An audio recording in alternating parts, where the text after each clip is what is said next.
make, and remember, please keep in mind that all votes need to be done orally. And we have to do a roll call vote for any of the items that are presented. All right, let's move to item 2, which is to approve of the February 10th, 2022 minutes. First of all, the chair will entertain a motion to approve the minutes for the open portion of the meeting. A motion to approve the minutes. Thank you. Is there a second? I'll second. Thank you. Bye-bye. Any discussion?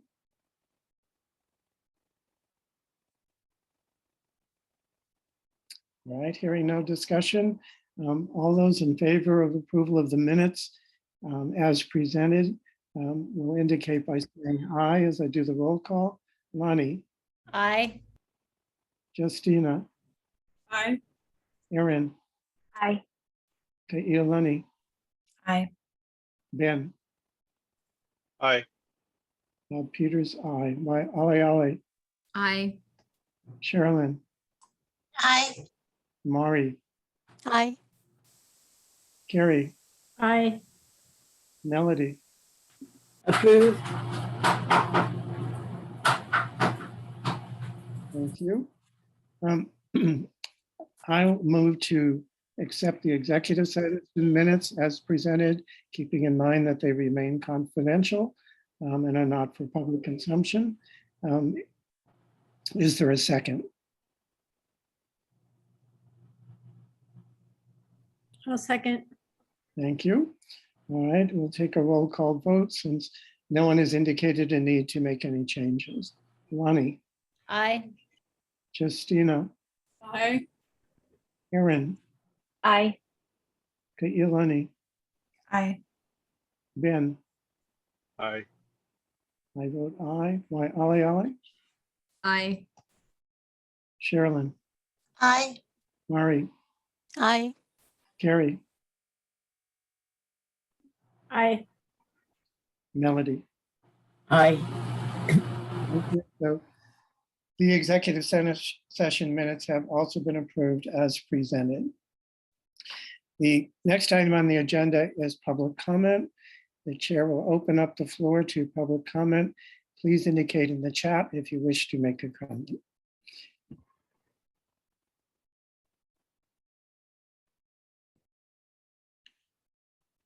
Do we have anyone? No, Keopu, no one? Nope. All right, then let's move on to item number 4 on the agenda, which is the EOEL updates. Colleen is not able to be with us today. She, like Matt Chin, have to be at the finance hearing, which is looking at the budget today for discussion. But I will open it to the staff who are going to share with us. Keopu, are you first on the list? I believe we're gonna have Jordana go first if she's ready. Okay. Hi, everyone. So I'll do an update on legislative bills that are still alive at this point. So I do want to provide some updates on the bills that were included in our EOEL updates since some time has passed since then. All of the bills that are on that list have actually moved forward. So at the point when we finalized this, most of them had passed out of their chambers, but not yet crossed over. So the deadline for crossover is today. But all of the bills listed in the updates have actually moved and passed the first reading in the opposite chamber. Also, as Bahab just mentioned, the House version, so HB number 1600 of the supplemental state budget bills are being heard currently. So the hearing notice is for today at 1:30 with the Committee on Finance. So we'll see what the decision is made on that after the hearing is completed today.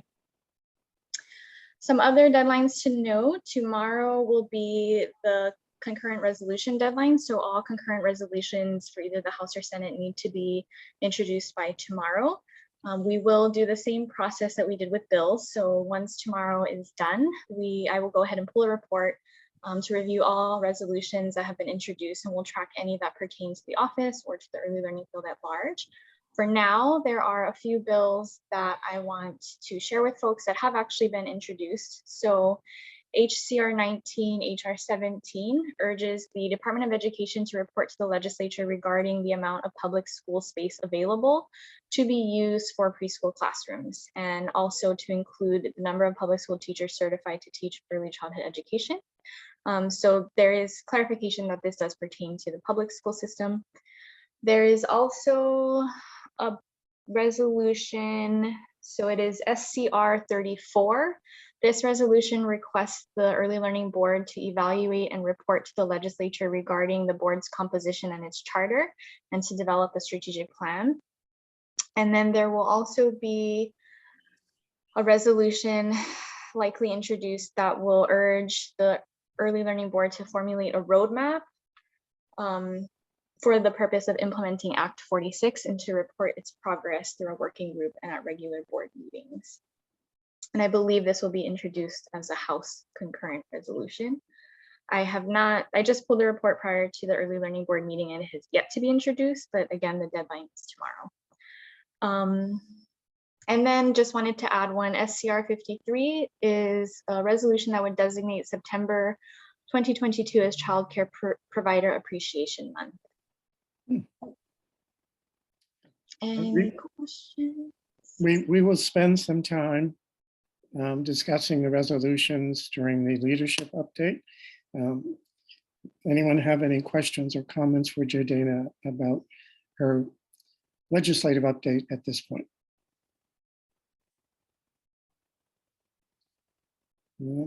Jordana, one question: were you planning to go through any other elements that are in the written report today in the EOEL updates?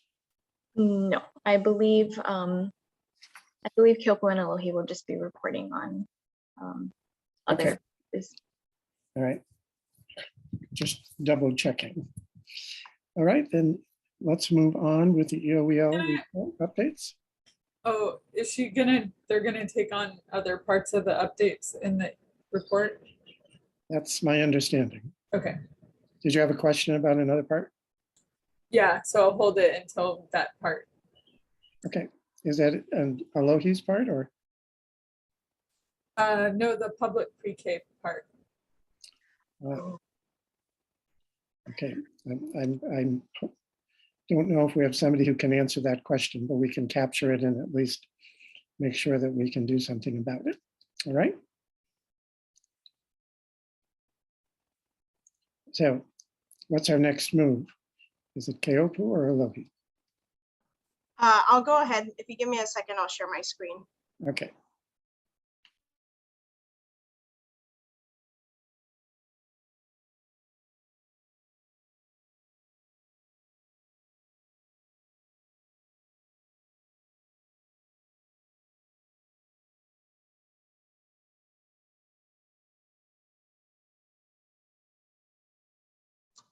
All right, can everyone see my slides?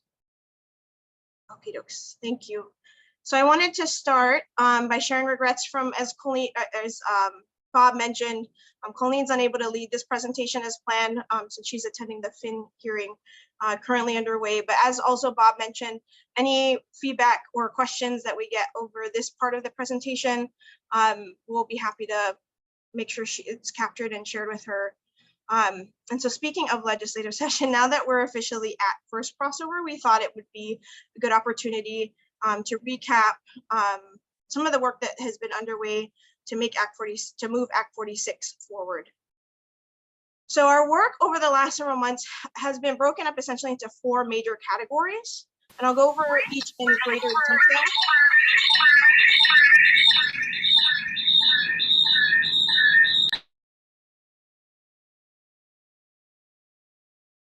Thanks. So I'll go over each in greater detail during the presentation, but just to get us started, here's a quick overview of the 4 categories. So the first is community engagement. The second is integrated interagency data work. The third is workforce and program support efforts. And the final is kind of a catch-all, so it's ongoing networking, planning, and coordination. We believe that each of these categories are integral to the work necessary for the success under Act 46. So I want to start first with the community engagement portion and kind of take a little bit extra time to share a little bit more about the details of this work, since I think it'll be of interest to ELB, and it's also something that we haven't shared a whole lot of over the last several months. And over those last several months, EOEL in our convener role has worked with our sister agency, Department of Human Services, to craft an engagement framework that will allow for community engagement around Act 46 and over the course of the year. So this is really targeted for calendar year 2022.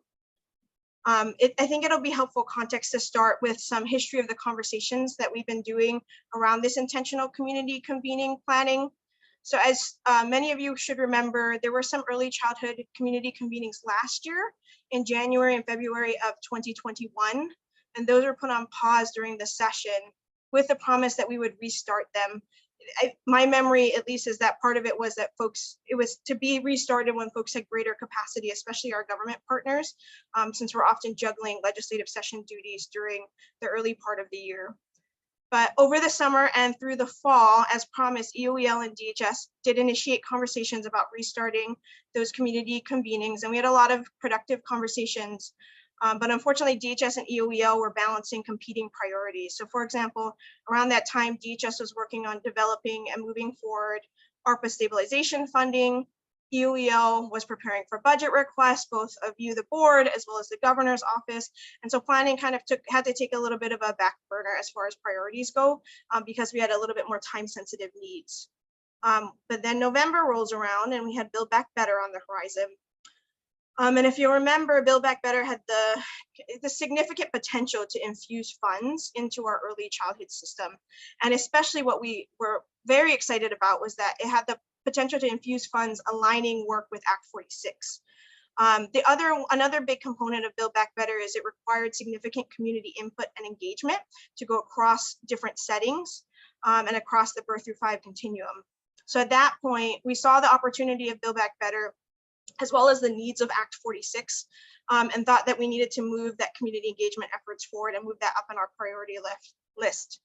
So if you remember, I believe in the November presentation we made to the board, to you all, about Build Back Better, we mentioned community conversation. So it was at that point, and really in December through January, we started to rev up our planning to build this framework for engaging around both the federal and state legislation. Part of that planning, especially in those early days, was being very cognizant that we didn't know if Build Back Better would pass the Senate. And of course, we know that it stalled there. But so we were always prepared to ensure that our planning was adaptable, to make sure that we were moving forward no matter what for the good of Act 46. So as we set off in our planning, we were grounded in a singular purpose: to ensure regular, meaningful community input and engagement so that we can ensure the long-term success of Act 46. And we call it a framework because we're really intentionally trying not to be prescriptive. What we want to do is have the conversations framed by Act 46, but truly led by the community.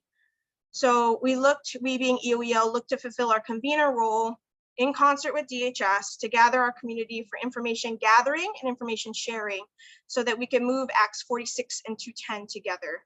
So that framework that we've been working to build allows us to engage with the community while empowering the community to drive those conversations and activities forward. And from those initial days of planning, we came up with essentially 4 stages. The planning stage, which we're currently still in, small group convenings, larger group convenings, and essentially like a finalization of any work that's supposed to come out of those smaller and larger group convenings. Now, the framework as well as those phases were built with 4 objectives in mind. So whenever we move on any actions, we're hoping to hit at least one of these main objectives.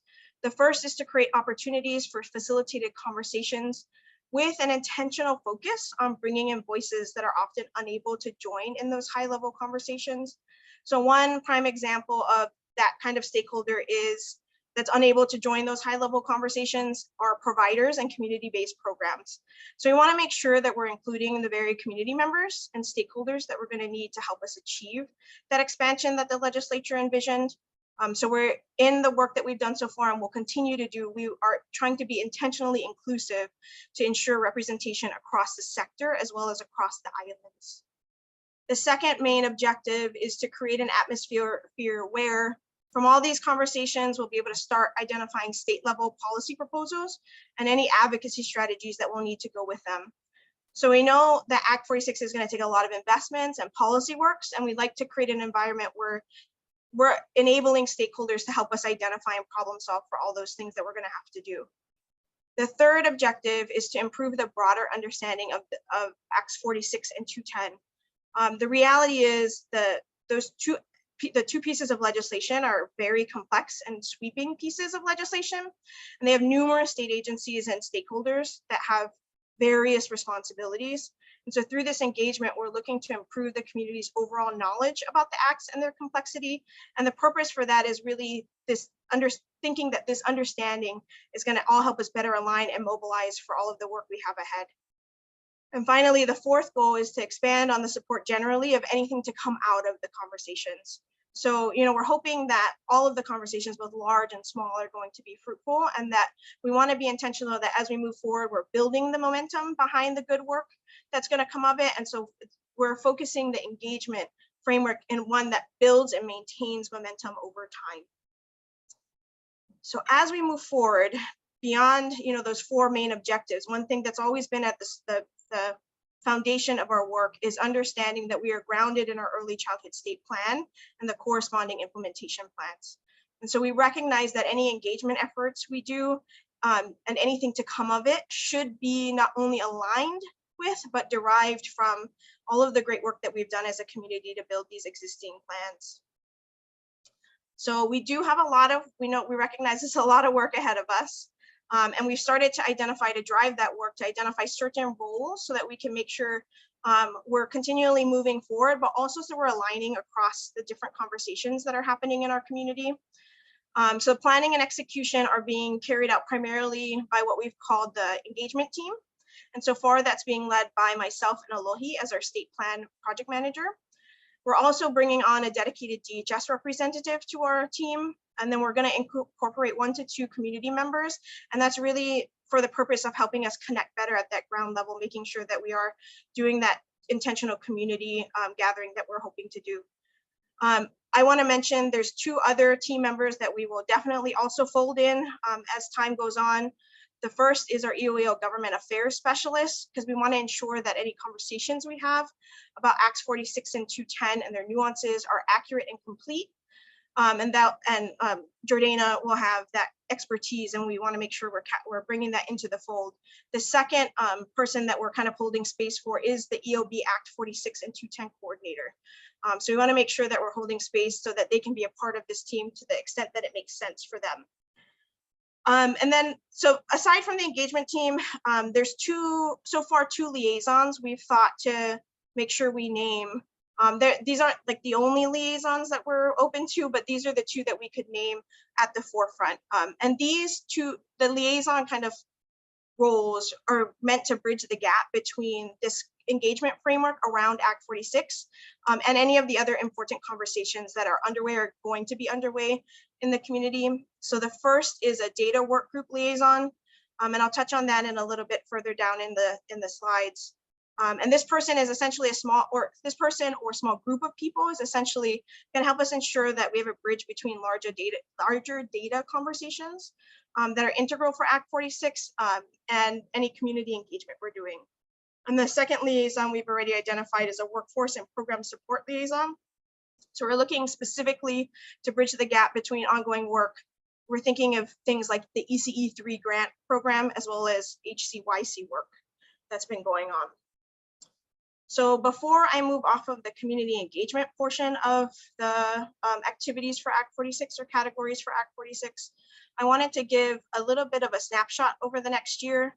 So you see where we're going. So as I mentioned, we're still in the planning phase, and we're hoping that by mid to late April through the first half of July, we'll start to hold those smaller group conversations that I talked about.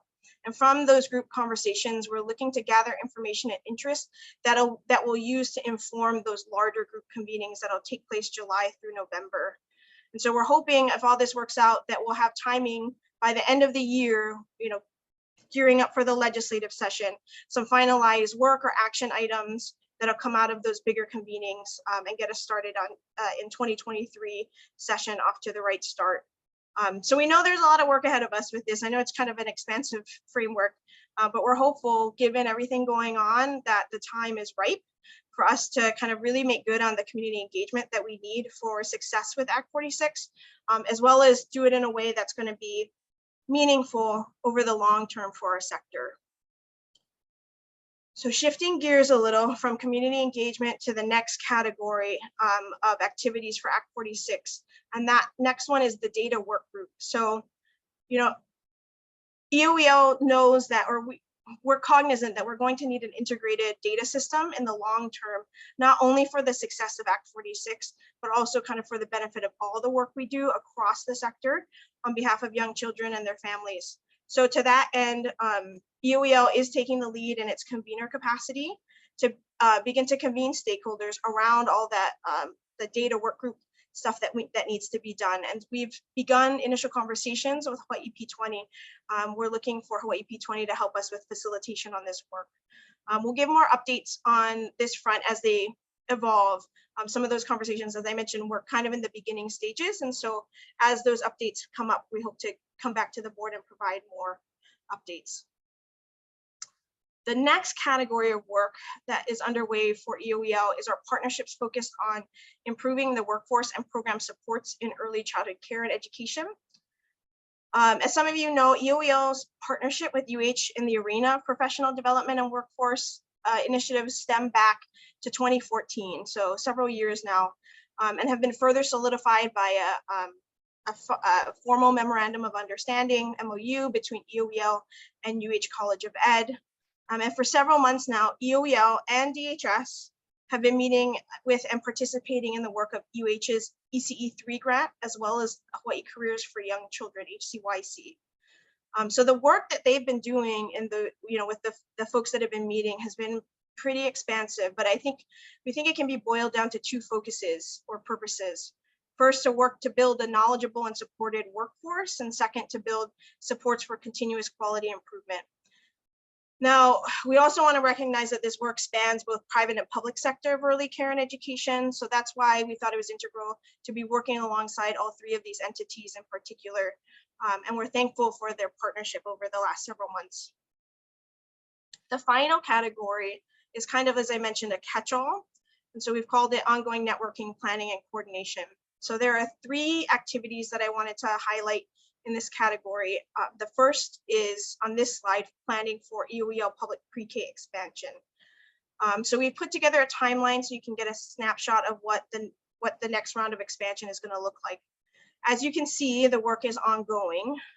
Currently, we are accepting applications for DOE schools interested in opening a public pre-K classroom. After the application period closes, we'll be spending time with the interested schools, visiting them and getting to know them better. And then with this knowledge, we'll begin the discussions with ELB on our budget requests, including how many classrooms we'll request for the following biennium. And then working simultaneous to this budget process, our team will prioritize those interested DOE schools in preparation for the legislative session.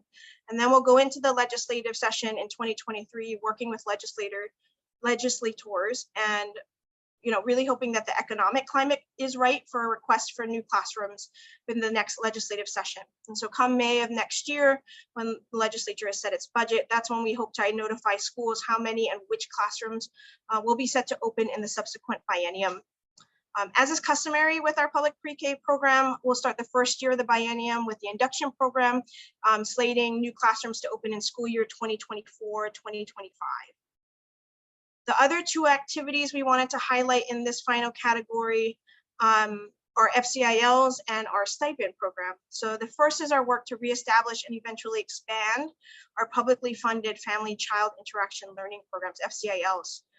We have just right off the bat, we have already posted RFPs for programs to be held on 2 DOE campuses, Nanakuli and Kailua elementary schools. And you may remember that previously we had programs at Keolu and Kalihiuka elementary schools, but those were put on pause because of the pandemic and the corresponding budget restrictions. But we're really thankful that the legislature restored funding for those programs. And so we're excited to move forward because we think this is a really vital component of expanding early care and education to all children. And then when I'm done with this presentation, I'll put the link to the RFP in the chat. So anyone who's interested in looking at that request for proposals can do so. The second activity we want to be sure to mention is our work moving forward with the Early Childhood Educator Stipend Program. So we're very, very grateful for the $100,000 that the Samuel Ann and Mary Castle Foundation has given to this program. And we're currently working on a formal MOU between EOEL and UH College of Ed to specifically to administer this program. And we're set to launch in the next year. So as you can see from this overview, our team has been working step by step to put the pieces that are numerous for Act 46 together. We recognize that the state and our sector have faced a tremendous amount of upheaval though with the pandemic over the last 2 years since the legislature passed Act 46. We also recognize that even when the economic climate might not look so favorable for expanding classrooms or more investments, there's still work that can be done to move the vision forward, and that's what we've been doing over the last several months. But we still know we have a long way to go, and so we're going to keep working through it piece by piece to reach that finish line and of helping all children have access to early learning opportunities. So I'll stop here and thank you for your time today. I'm not sure if I know we've kind of packed our updates today. So if we have time for questions or feedback, we're happy to take them. And if our staff who's on the call are able to answer, we will. If not, we can take it back to Colleen. But I'll stop here and turn it over to Bob if we have time for questions. And thank you all for your time. Thank you, Keopu. Yes, we certainly do have time for questions. We have about 10 minutes still to go. So we have time for questions about this presentation and then any additional questions about the updates. So Justina, we won't lose yours. I have a question, and Keopu, I'm not sure if you can answer it or if it would be a question to like record and for back to Colleen, but does EOEL have a target for the number of pre-K classrooms it would like to see expanded to in the next year? In other words, like versus the applications coming in, which is an open process, but is there a target number of classrooms you guys would like to see opened?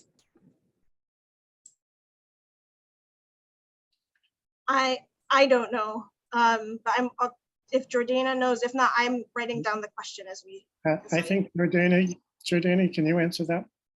Sure. So Justine, as you mentioned, it does depend on the application process because we do need to determine which schools would be interested. I think right now we are thinking of 20 to 23, but we do need to finalize some information within the next few months, and then we'll be proposing that recommendation to the board because we will need board approval to go ahead and make that request in the biennium. So right now it is 20 to 23, and we do have plans for subsequent bienniums to increase the requests as we continue moving forward. And Jordana, correct me if I'm wrong, but that's based upon past applications as well, correct? So that it's really where the trend has been. I think ideally it would be great to, the EOEL would love to go up to 30 if that's a possibility, but we don't know if that's realistic. Okay. Carrie, you had a question in the chat. Did it get answered or not? No, I just had a question about the Act 46, eventual Act 46 coordinator, and how, like when we think about Act 46 coordination, I would assume that that coordinator would be the one coordinating even the community engagement and keeping, I think we were hoping that that person would be the person that would be kind of coordinating and directing that work. So is that going to be transitioned over when that person comes on is one question. And then my second question is, I didn't see Department of Education as a key partner on your slides, particularly related to Act 46. And I'm wondering how they plug in given how critical they are for decision making. So we have our work has been recognizing that community engagement and EOEL specifically has the convener role to move things forward. So that's why as we created the framework, we were really trying to create a true framework. So if it made more sense to hand it over to the Act 46 coordinator, we hand it over to the Act 46 coordinator. So that's why we intentionally, it was one of the few like positions in the engagement team that we thought we needed to hold the space for. So we're kind of open to that, if that makes sense. As far as including other government agencies, we do recognize very much that both DOE and DOH in particular have pretty major roles in Act 46 success. At this point, we were trying to look at the expansion pieces. And so for DHS and EOEL, we have some of the big obligations as far as expansion goes. So we were starting there, but our state agency partners are at the top of our list as far as engagement. And we also have started conversations with DOE on a number of things with Act 46. Why, Ali, did I see you had a question? And then Sherilyn. Given the estimated numbers, Jordana, that you had, whether it's the 20 or 23, and then another number that was thrown out was possibly 30. My assumption is that's every biennium. I'm just sort of wanting to know then, and if the partners with ECE programming, to what extent are they, like, what is the number of teachers that they're pushing out that would align with that? Or is it even possible? Because again, we can have the expectation of 20, but if the program itself is only putting out 10, how might we expand some of the workforce development partnerships beyond that, so that we can sort of think about the workforce development much broader to meet the growing classrooms? So I don't know who has that answer. Yeah, it's a good question. I'm not sure if we have really a solid answer to that. It is definitely something that we are cognizantly aware of. Workforce support has been a priority for the office since pretty much its inception, recognizing that for expansion to happen, we need to have the workforce who is readily and available to take on that role.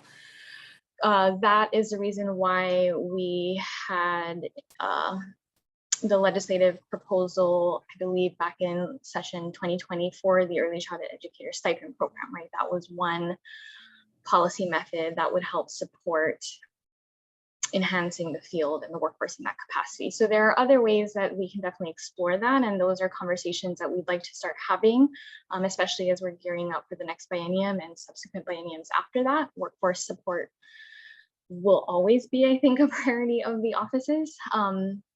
And, you know, to your point about the 20 to 23 classrooms, if we are going to meet some of the goals in Act 46, we're actually going to have to increase the requests each year. So it can't just be 20 classrooms each year, right? We're going to have to actually increase that. And so I think workforce support is going to have to continually be something that we continue to work on expanding as well. So definitely open to any policy ideas or thoughts that folks have around that. If I see Terry here, is there a number? I guess I'm asking for a number, like how many qualified ECE teachers can our UH system put out right now? Or I don't know if Lonnie has that question. I mean, trying to figure out like what the major gap is here if we're wanting to increase classrooms quicker. I don't know if that's like an easy number or a hard number to get at, but just wondering if you folks have an idea, those that are doing the programs, the teacher training programs.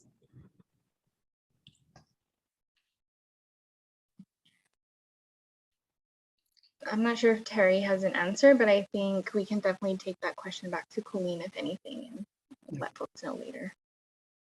Terry, is there anything you want to add since you're here?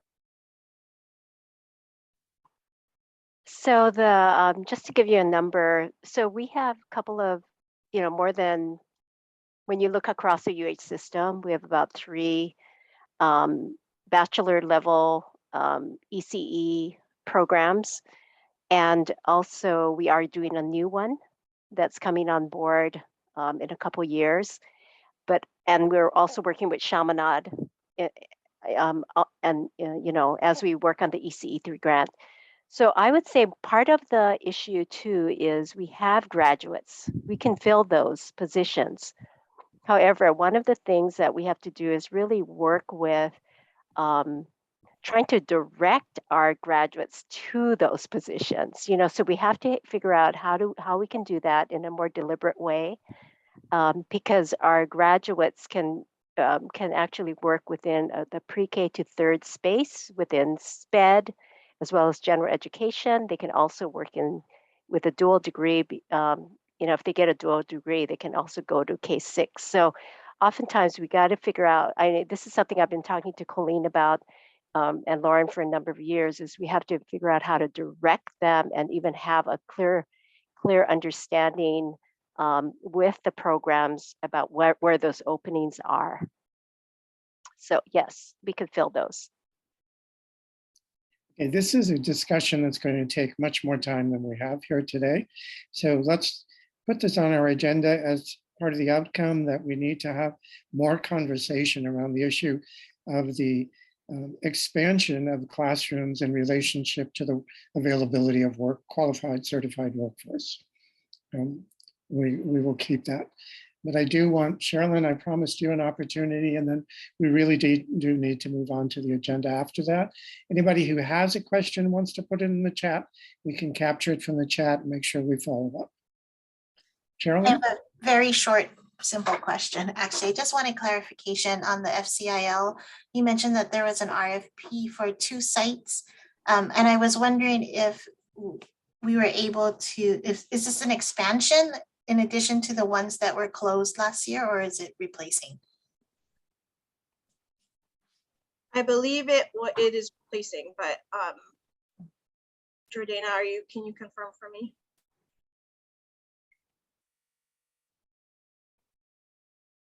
I'd have to If I take a may, look at the effective date.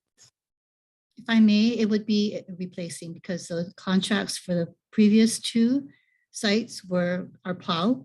And so we're starting up again with the hope that we could expand later on for more school-based sites. Okay, thank you. All right, one last thing before we move on. Justina, you had a question about the pre-K. Oh, I did ask it. That was the question that okay.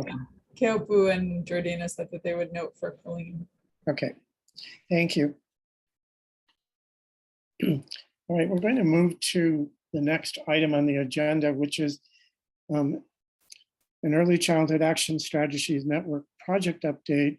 And Doug Imig, who is the Evidence and Outcomes Lead, is going to share that with us. Carrie, I don't know if you want to add anything before Doug speaks, or do we just turn it over to Doug? Yeah, I felt Doug was most appropriate to give the presentation, mainly because I represent HEICC on the board. And so we wanted to make sure that, and also Doug's the one that tracks the work, collects the work, and shares the work. So we also felt like he was the better person for this. Okay, thank you, Doug, for joining us today. The floor is yours. Thanks, Bob. Thanks, folks. It's a pleasure to be with you this afternoon. Is it all right if I share some slides? Yes. Great.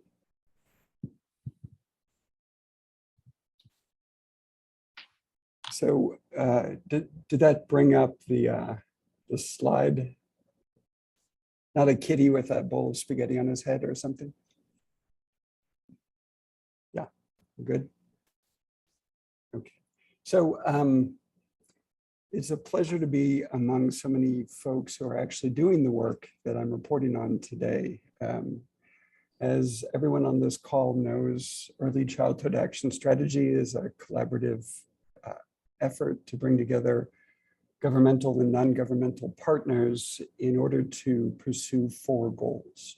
Can we reach a point where all our children are healthy, are safe, are developing on track, and are ready to learn? And in this respect, the work of Early Childhood Action Strategy is not just the work of an organization, it is a work of a field. And in that field, ECAS, Early Childhood Action Strategy, seeks to be a catalyst for change, principally by improving connections and alignments between system actors, strengthening policies, practices, and resources available for this collective work, and ultimately helping to shift our shared understanding of how best to support early childhood development and well-being. This has been, again, a very difficult year for the early childhood sector and for the families that we hope to support. We know that third grade reading scores system-wide have dropped. Our share of kids at or above grade level has dropped from 53% to 44% since before the pandemic. There's much work to do. As this group well knows, action strategy itself is organized into 6 critical teams that are pulling in harness. Additionally, beyond these 6 teams, there's a coherent backbone staff and infrastructure to support and align, and a great deal of other efforts that are ongoing that in which early childhood action strategy partners are playing a role. And as always, we thank the entire network for coming together around these efforts. Our key priorities over the past year and continuing today are listed on this slide: sustaining and strengthening the childcare and early learning sector, preventing family violence and protecting early childhood mental health, supporting safe prenatal, perinatal, postnatal care and delivery, and reaching the hardest to reach families. And there is so much work going on that I just want to touch on a couple of high notes here. First, as I said, for all of us, I think the pandemic is really shaping and structuring the work we have ongoing. We are developing strategies collectively to try and navigate and respond to that ever-changing landscape, including designing growing efforts to support providers and to build capacity in the early care and learning sector. Those on the Zoom will know about these efforts. The Family Child Care Pathways effort is designed to strengthen the professional development of child care providers.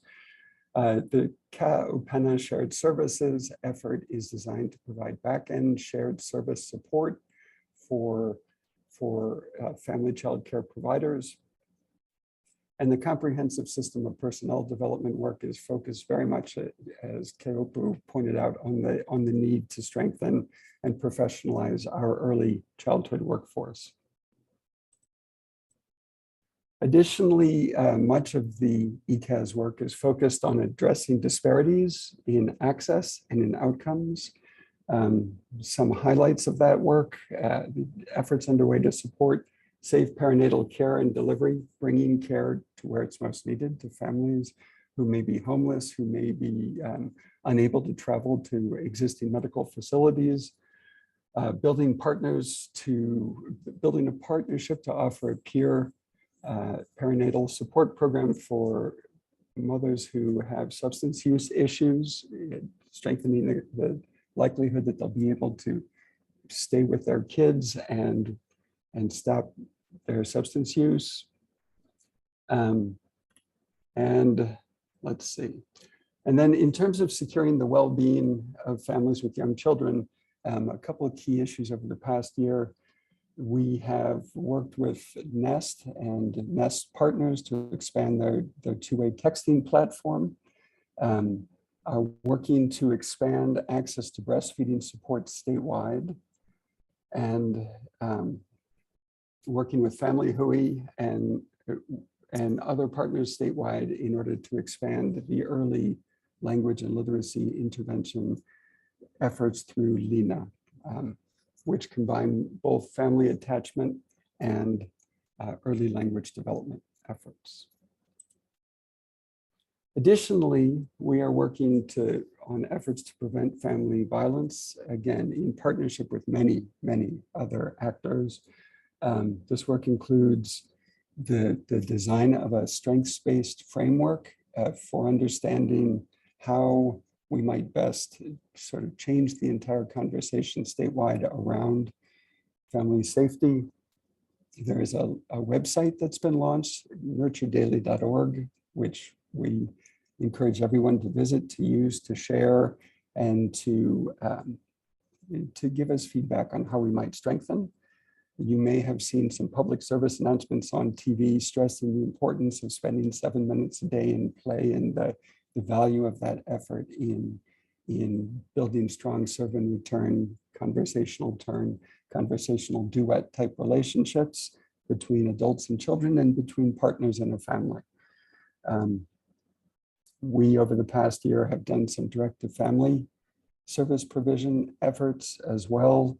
And based on some very positive feedback from that pilot, have plans underway to expand, to scale that effort. Early Childhood Action Strategy has also put together a funders hui, and our colleague Carrie actually is the mastermind behind bringing this together.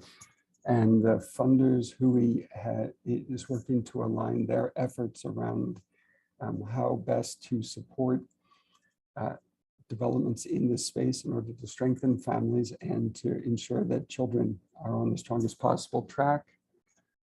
And these efforts, as the slide suggests, are often funded through matched governmental, non-governmental dollars. One of the big efforts that's very exciting to us that Early Childhood Action Strategy is a partner in, but it's run by many other entities, is the effort around the integrated infant and early childhood behavioral health strategic plan. That plan has come to fruition, as we all know, and is currently in its implementation phase under the coordination and direction of Karen Shore. And it's a very exciting set of initiatives.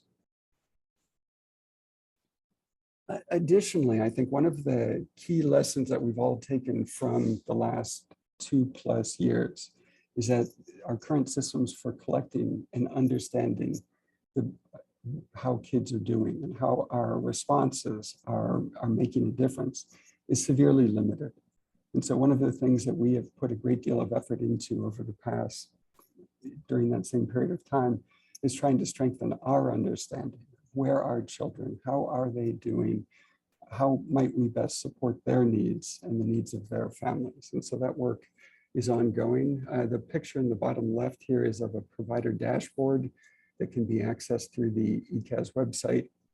And that dashboard is updated quarterly. And as anyone who uses the dashboard will point out, quarterly is too slow, right? Even that gives us something that is currently almost 3 months old. So more, better, faster, more handfuls of information that are available to users as quickly as possible is the goal of this work.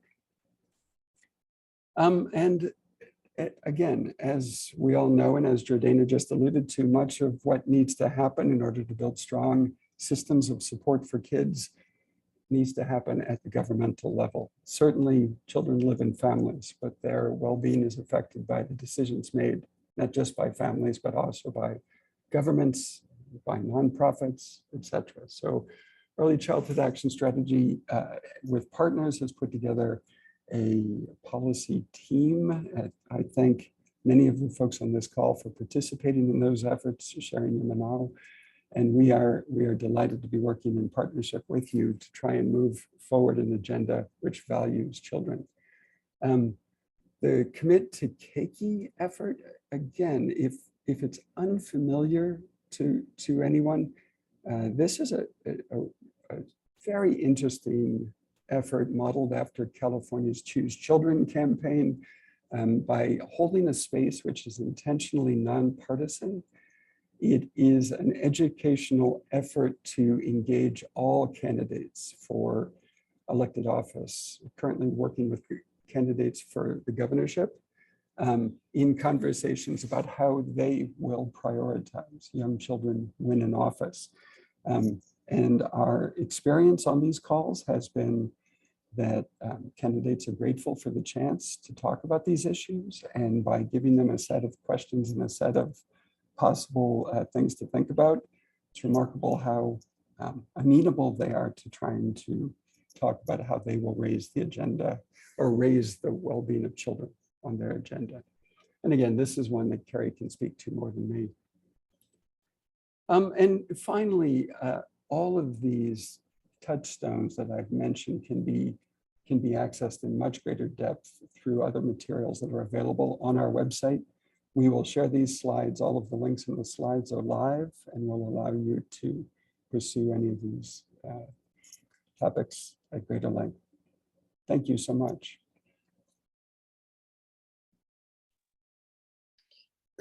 Thank you, Doug. Floor is open for questions for Doug. I assume you're available to take some. We have some Of time. course. Okay. Anyone have questions? I have a quick question. You know, in the slide slide number 6 of Doug's presentation, there was a needs in 2019 and an available seats in 2021. Those things updated in the website data sheets? Because there are huge things like the COVID, so I'm not sure where we are now. Thank you very much for the question. Here is this the slide that you're mentioning? Dr. O'Hara? Yes. So, and your question is how, Is it about the same or it's completely different, this number? oh, this One number was of 20,000? 2019 and one was 2021. Yes, So the it's 2021 is after COVID started. very true. But I'm not sure if currently how it's operating. So these things updated in your website? That was my question because It's a very good question. The best current data on the number of children in need of care, and again, our colleagues at EOEL are dealing with the same contortions in the data to try and make sense of them. But currently our best number for estimating children 0 to 5 is based on 2019 data. The 2020 data will be so much better because it was the actual household enumeration, but it is not out yet. So the number on the left will be updated momentarily, but currently it's not. The number on the right is the number that we are updating based on patch data. And so that reflects license registered care, but it does not reflect all available care. But that number we can certainly update every quarter. This is from December 31st, 2021, and will be updated again on March 31st. I had to remember, March 31st, 2022. Thank you. Of course.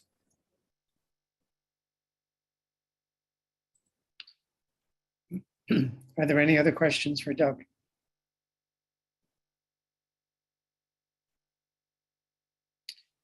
No, hearing none. Doug, thank you. Thank you. It's really helpful to get the updates.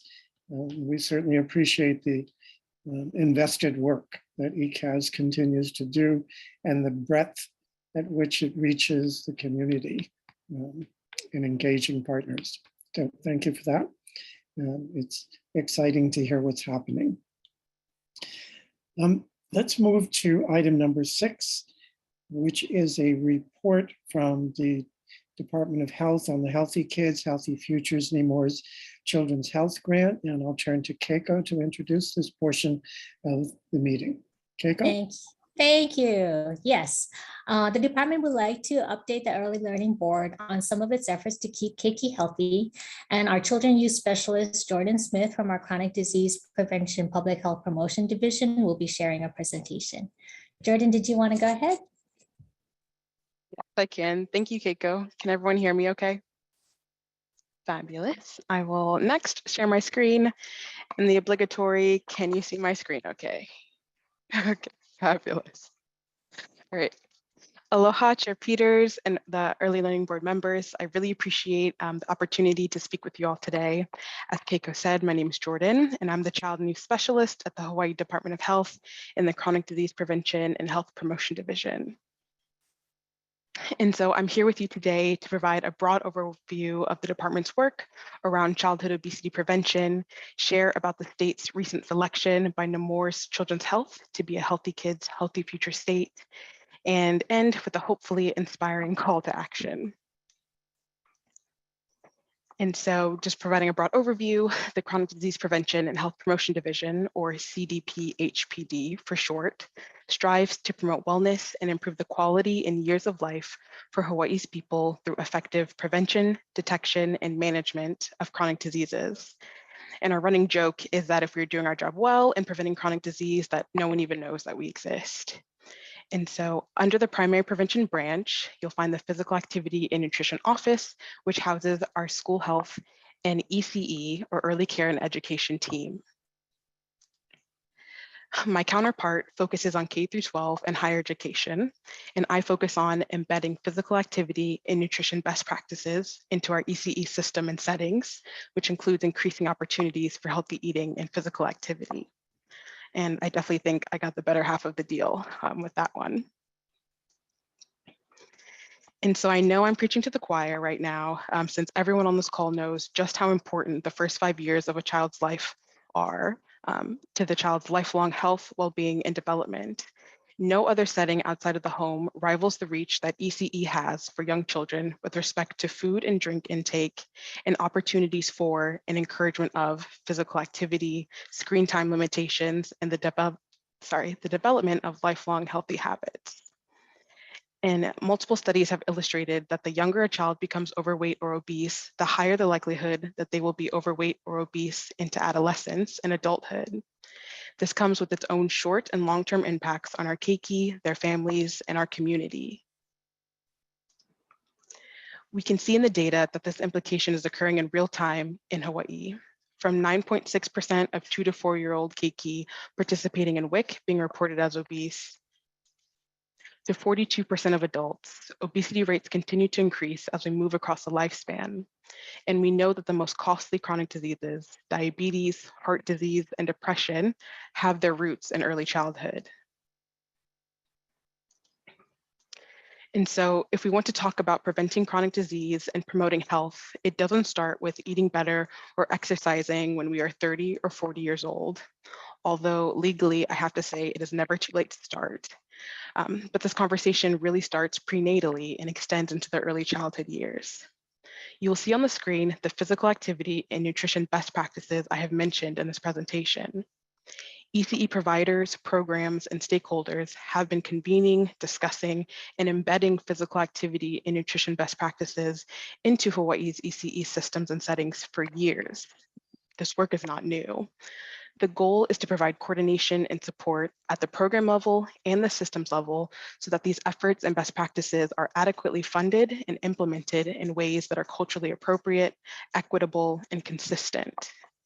My job as the child and youth specialist is to provide coordination and facilitation across our mixed delivery system to identify shared objectives and strategies, identify and pursue funding opportunities, and build ECE provider and organizational capacity to implement these best practices and achieve our statewide goals so that all keiki have access to quality care that helps them develop healthy lifelong habits.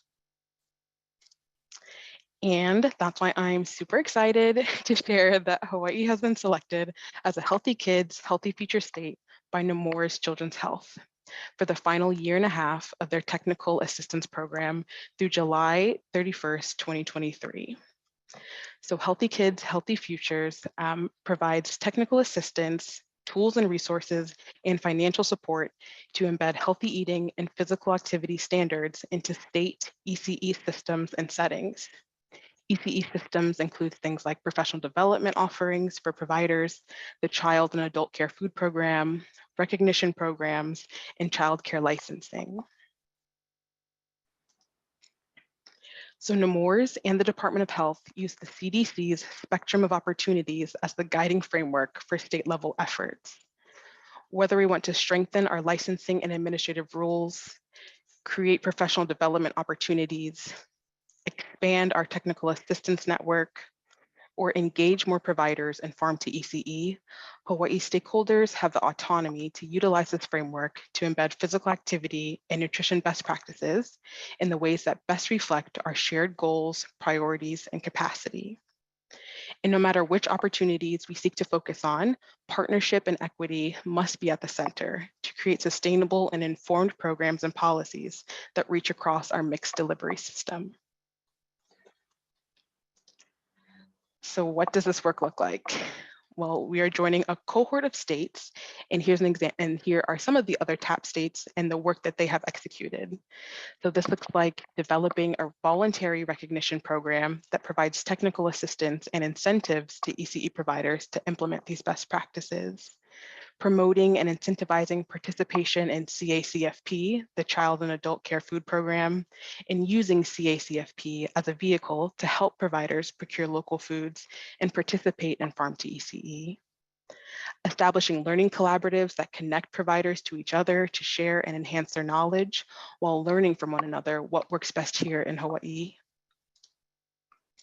This looks like supporting programs to be breastfeeding friendly, strengthening our pre-service training and opportunities so providers feel supported from the beginning, and convening statewide stakeholders to participate in equity trainings so that our work is led by the community and from a place of equity. So what now? I have a few requests. We're calling them calls to action. One being join us if you can. Attend or designate an attendee from your organization to attend our monthly Early Childhood Action Strategy Team 3 on-track health and development meetings. We meet once a month on the second Friday from 10 to 11:30. We ask that you join us at our Friday, April 8th meeting to hear more about this opportunity, current activities being funded in year 4, and inform the implementation of these activities and help us plan for year 5. And we ask if you join to think big and small. What do providers, keiki, and their families need at the provider and facility level versus what do they need at the systems level? 2, I ask you to talk with me. It's my job to be a good steward of money and time to support this work. So identifying shared goals, barriers, and successes helps me better identify and direct funding, connect stakeholders, and ensure that equity and capacity are at the center of this work.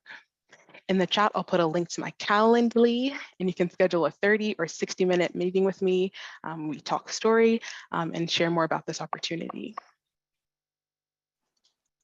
And lastly, I ask you to let me learn with and from you. Are there regular meetings or conversations within your organization about the health and wellness of keiki, providers, and their families? I'd appreciate the opportunity to join these conversations to better understand the current needs and capacity and how Healthy Kids, Healthy Future can align. And you can reach out to me via email. And that is all I have for you today. I'm open for questions, and I will put the follow-up links in the chat.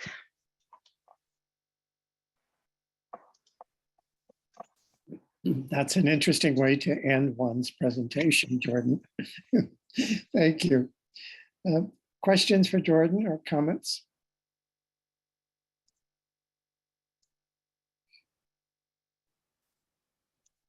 Well, I have one. Jordan, I assume in your call to action, and in particular your last one, when you said learn from you and have the opportunity to learn more, you're talking about the individual represented organizations on the board in that sense, not the broad board as a representative. Is that a correct interpretation of your invitation?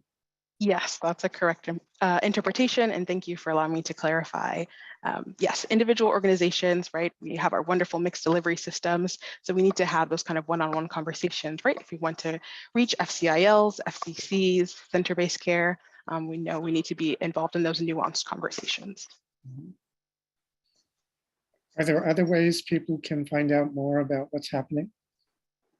Is there any kind of public communication going on more broadly that people could alert others to? That's a great question and makes me feel like there needs to be. ECAS Team 3 has really been our foundation, and ECAS has been an incredible partner in this work, but we could definitely do more to promote externally and keep folks updated via email. Bob, would you have a preference? I guess we're just starting, so we don't have much to share beyond what Jordan just shared. So we haven't implemented anything yet. But it's a good question. I think we put things out in terms of formal reports, but I do appreciate that there's all kinds of other ways of getting that information out. So let us know. Okay, will do. This is just a comment from me as a pediatrician. Obesity always, you line up with the diabetes and heart disease. But I also want you to look at the pulmonary or respiratory because, that actually leads to the behavior problems. They cannot sleep at night and they come to see me. But if they are not that big, I think they can sleep better. And then I think it's going to make everything worse. You have to take more medication for the existing lung disease, stuff like that. So I want you to consider that is a part of it too.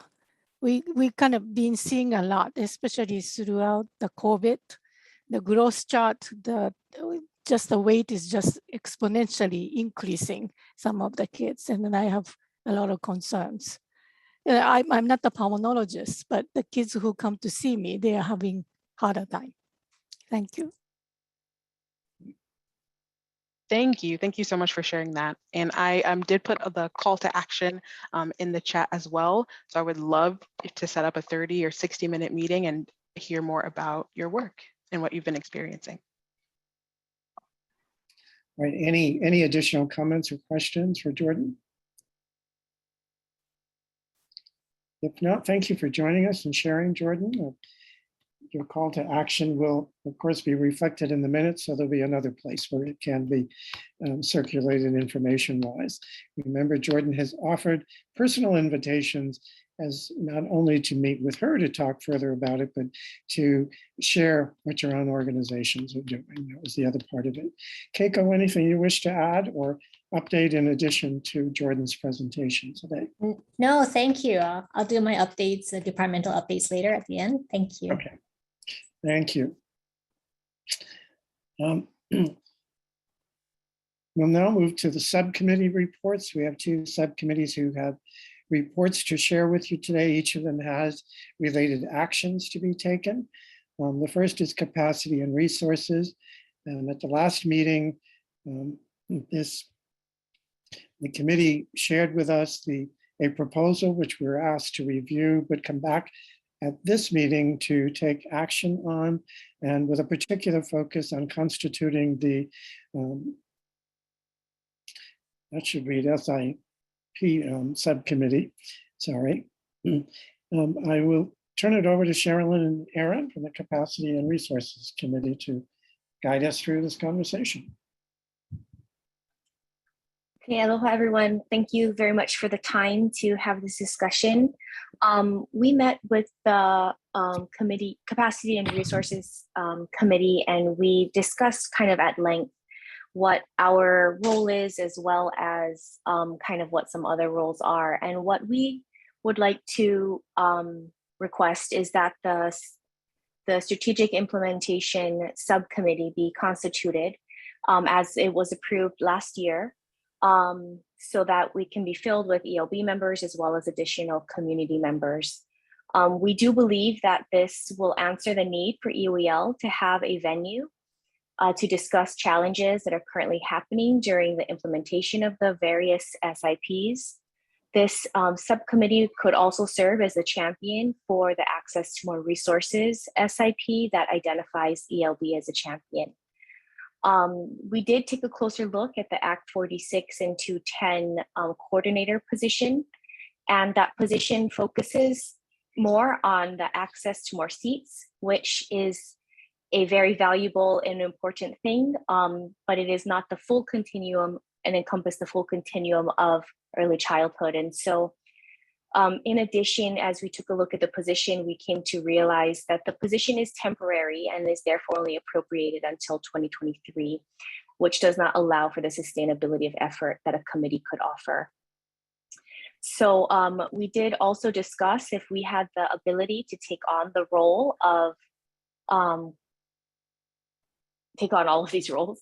And we realized that if we were to do so, then the committee would only really be able to help with this, the implementation or the discussion regarding the SIPs, and we would not have time to assist with some of the other efforts as related to our charter.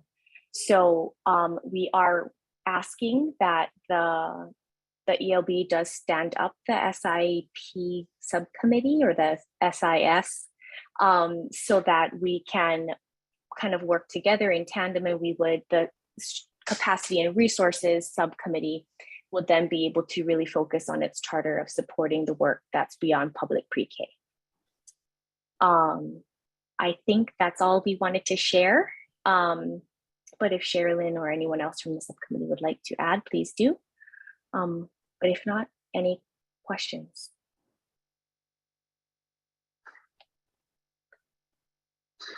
So Bob, do we make a motion to? No, to we'll, fill we'll that? need one, but yeah. Why don't you go ahead and make the motion, which is different from the proposal now, because you've made some changes in the proposal. So you're not moving to approve the proposal as you presented it, because you've removed the Act 46 piece. Is that correct? Yeah, in the proposal that was sent out was based on the old one that Lauren sent out over a year ago. And so, yes, today what we are asking is that a motion to that the ELB goes forward with the strategic implementation subcommittee and fills that membership with a mixture of early learning board members and community partners. All right, so that's the motion you're making. Yes. Okay. The motion has been made. Is there a second? I'll second. Thank you, Erin. Any discussion?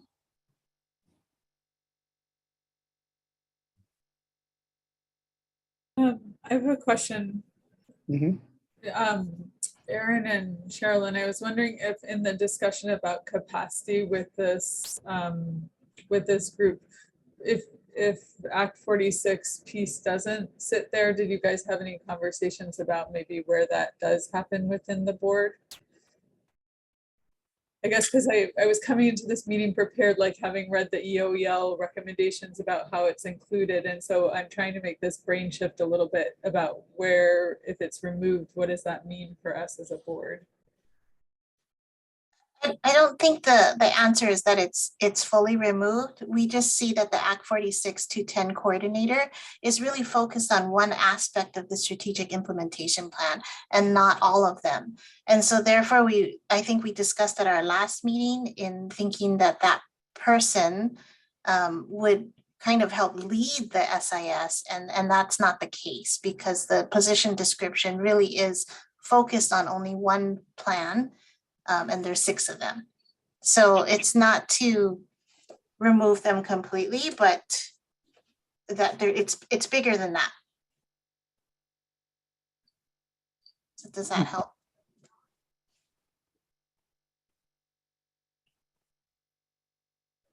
I mean, maybe it's just a parking lot issue. I'm trying to think about, yeah, it's maybe adding it to where would it go? Where would it be situated within ELB? I think there's room for more discussion around that issue. First of all, I don't think the coordinator could chair the committee anyway, because it would have to be a board member to chair the committee.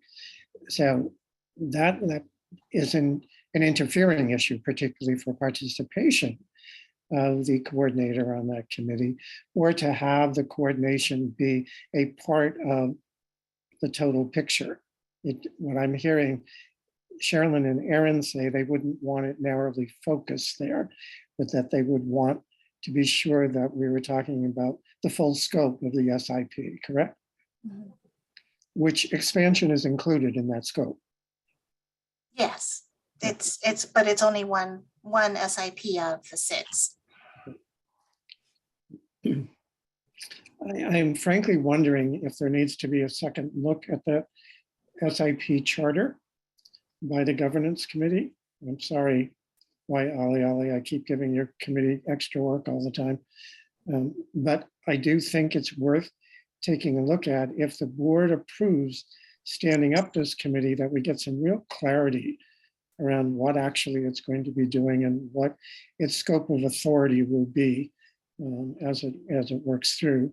And taking a look at it in light of the hiring of a coordinator, which is going to be a new piece, and the breadth of the responsibilities that the Capacity and Resource Committee is suggesting.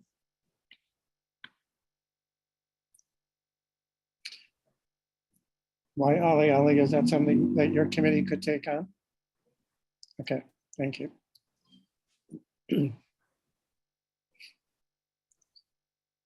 Is there any further discussion?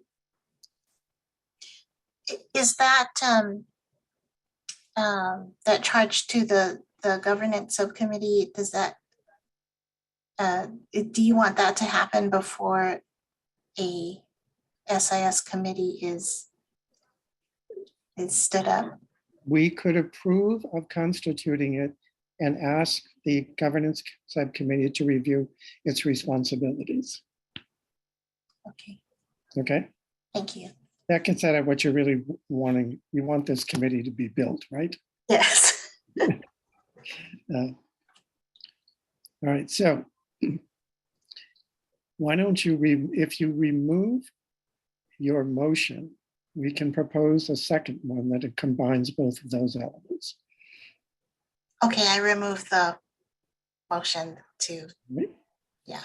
Do I have to restate it? Would you like me to try, since I've That would be great. The motion that's being made is to approve the constituting of an SIP subcommittee with a request for the governance committee to review the responsibilities and report back to the board. That's the motion. Is there a second? I second that. Is there any more discussion? All right, hearing none, let's take a vote on the motion as proposed. Lonnie, Aye. Justina, Aye. Erin. Aye. Okay, Iolani. Aye. And Aye. all vote aye. Why, Ali? Aye. Sherilyn, Aye. Mari, Aye. Carrie, Aye. Melody. Aye. Thank you. All right, I hope everyone realizes by voting aye, we have created another subcommittee, which puts some responsibilities on us to share the wealth of opportunity that's going to be provided here as we move forward. But as we talk about some of the resos, there may be even more importance for this committee to have a slightly expanded responsibility than it does right now, so that we can be considering that as we talk about it further. Thank you to the Capacity and Resources Committee for coming back with us. I know your goal is to really see some support for the ELBL office in implementing the SIP, and at the same time to not lose focus on the breadth of the early learning system and capacity and resources to focus more on 0 to 3 at this point. So thank you for that effort. Right, the next item on the agenda is to report from the Workforce Equity Subcommittee. And Justina, I believe you're going to lead us in that conversation. Yeah, I'll walk us through it. So there was a background memo that was part of the docket for the meeting today. And there's two pieces to it, 2 items to take action on. One is around workforce related legislation that's underway. And the second item is to give you a little bit of an update about the workforce compensation study with the ECE Cubed project to let you know a little bit about the status, and then also request that we support that work in so much as making sure the field knows about it, is responding to surveys. So I'll take the first piece, which is around the workforce legislation. Essentially, in the memo, you can see there was an outline of 3 pieces of legislation that have been moving through, but we'll only be talking about 2 because SB 2702 essentially never got a hearing. So there's no action to take on that. But the 2 others, Jordana had mentioned through her status update on the legislation that actually all those pieces of legislation have crossed over to the opposite house. And so both of these workforce related bills, which is SB 2701, we'll take that one first, which is around early educator. It's basically proposing a subsidy pilot and then a special fund, including appropriations. So a couple pieces on that. The House bill is dead, but with the Senate bill moving through and having crossed over to the House, there's 2 considerations for the Early Learning Board. One is, I think there's some questions about how the subsidy pilot program would actually work and where that program and pilot would be housed. And so one of the questions or one of the considerations is for the Early Learning Board to add it to future Early Learning Board agenda, and also recommend that EOEL looks at the idea of housing or how it would help support the subsidy pilot. So that's the first. And then the second piece is within the bill. So this kind of had a package of things that were all in one bill. And it may be a possibility that the early childhood educator stipend program becomes a special fund appropriation. Not sure if that would, right now it is bundled together, but if that did happen, Early Learning Board should address the need for the program and continue to support the funding for it as a priority. So that's the first bill. And then the second one under consideration is SB 2700. This one is a little more narrow in focus in that it's supporting basically an updated, upgraded early childhood workforce registry for the field. So outline some of the requirements. The House bill side is also dead. And so really just, it's the Senate bill that is moving through and has crossed over to the House. And the recommendation there is for us as the Early Learning Board to support that bill in testimony, particularly because it meets our 2021-2022 priorities, the ones that I think, Bob, we talked about it and shared again in the January meeting. And it furthers some of the objectives that are in our workforce development SIP, kind of just building off of the last conversation.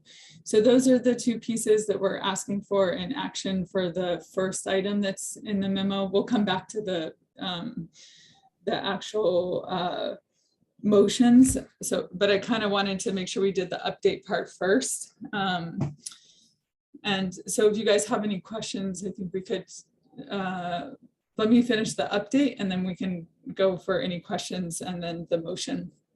The second piece is to update you a little bit about the early childhood educator compensation equity study. And Dr. Terry Locke, who is on this call, and I may actually ask her to chime in if I'm missing anything, because really she's our lead and principal investigator for the center at UH Manoa, alongside other partners who are really helping this work move forward. One of the first pieces of this project was actually to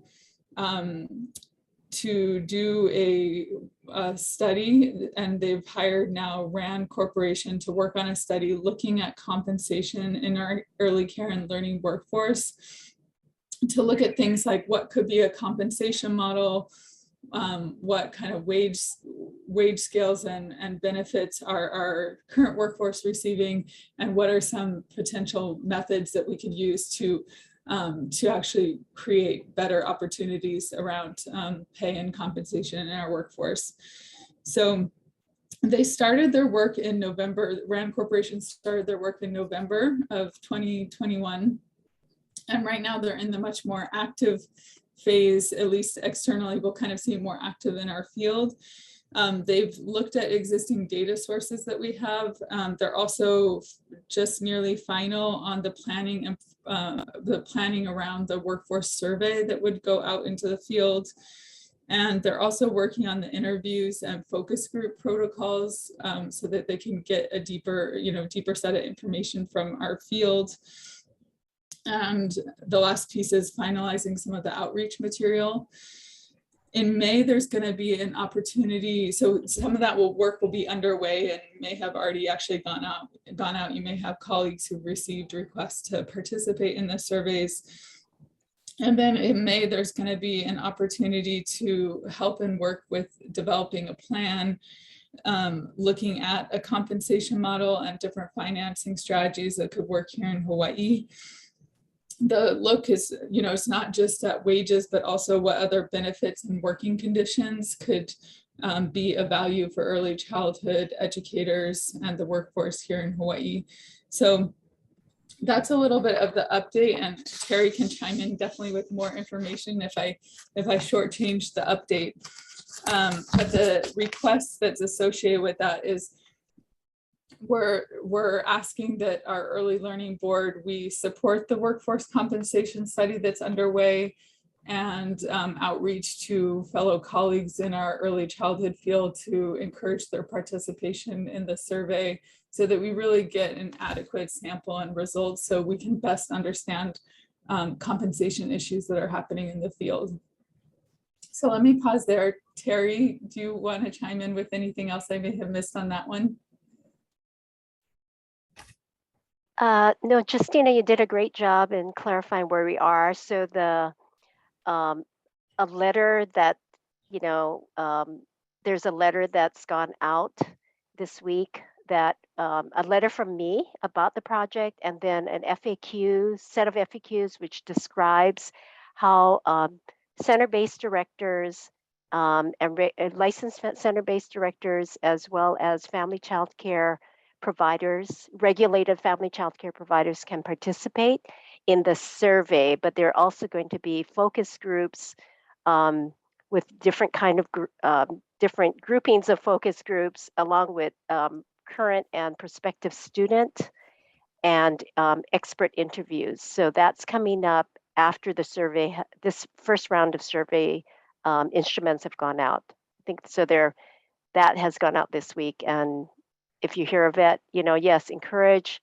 your staff. One of the things that was difficult for us was that we don't have the emails of the staff. We just had emails of the directors. So we're hoping that the directors would then pass on the information or gather input from their faculty or staff regarding the questions. So thank you so much. Yeah, and then as Justina said, in May, we'll be having stakeholder workshops. One is going to be on financing mechanisms, and the other will be on the wage compensation models.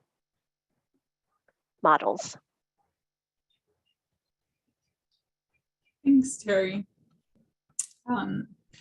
So with that, those are our updates, and I hope the memo is kind of helpful because I did go through that quickly, but it can be a helpful reference for some of the things that are coming up that relate to how we do create a more cohesive system for our workforce. Bob, if it's okay with you to move into the potential motions. Sure. So there's two motions and they're outlined at the top of the written memo. We'll take them one at a time. So the first is around early learning board affirmatively supporting two workforce related bills, SB 2701 and SB 2700. Both are aligned with our early learning priorities that we've outlined for the years. And additionally, individual early learning board members are encouraged to submit testimony. All right, is there a second?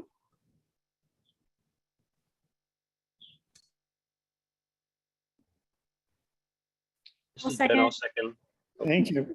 We can't wait for Terry Locke to do that. She's not a board member in this case. Is there any discussion?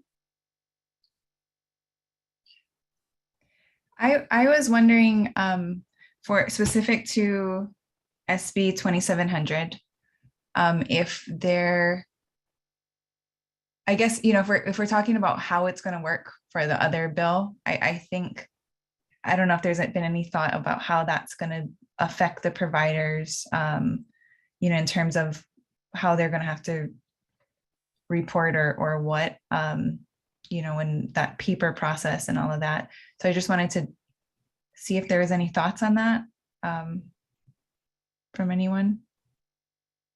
Yeah, it's a good question, Yolani.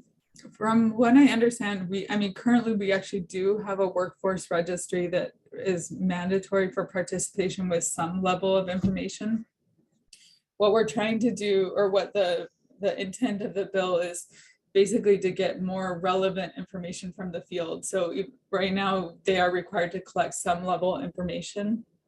And this would expand it so that hopefully we could get some better information about our who's in our field and who's in our workforce. I've seen other states actually be able to use this data to do really nice reporting on, like, you know, where are some of the needs in the childcare field, where are their needs in the workforce. So that might not quite answer your question, because I think part of it is a little bit about like capacity and like what happens maybe if someone isn't able to fill it out in the way that's required. Is that, and maybe I'm just reading into that. Yeah, I just know that, you know, that at least from our experience, it can be challenging to, you know, enter things into the registration. I just wanted to make sure that we are thinking about that side of it and what that means for the people that's going to actually impact. I think data is great, but, you know, just making sure that we have a system that is working and will work to our benefit and not otherwise.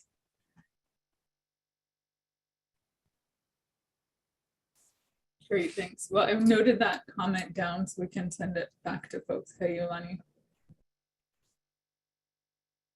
Next I have Carrie. Yeah, 2 comments, Justina. One is there's also going across Department of Education, early intervention, and UH. There are surveys that are going out right now through the Comprehensive System of Personnel Development, looking at OT, PT, speech, special education workforce. So it'd be really nice if the timing works out to have that workforce data presented together so that we have really looking at the system of support. So I just want to put that out there as a to note. And then on the registry piece, Kayulani, I appreciated your question. And Kathleen, I saw Kathleen's comment in the chat. We're looking at registries that Patch could upgrade to, that would include workforce registry and trainer registries for the system. And so I think that whatever comes through legislation is awesome. We will definitely need significantly more dollars to build that out. And so the CSPD work is looking at how do we help support Patch in doing so. And so they're looking at different states and the different platforms that they think would work best for Patch. And Carrie, just for clarification, is the CSPD survey that's going right now, is it capturing compensation data, or is it, because the surveys we were referring to is more around the stuff that's underway now is going to be the questions about compensation and benefits. Could I please ask Ted? Okay. To share? Thank you. Ted, are you on? Either you or Chris Jackson. Yeah, thanks, Ted. I am. And these are more around recruitment retention. They don't ask specifically related to compensation, but they're looking at recruitment and retention strategies across early intervention, Head Start, DOE, special education. Thank you.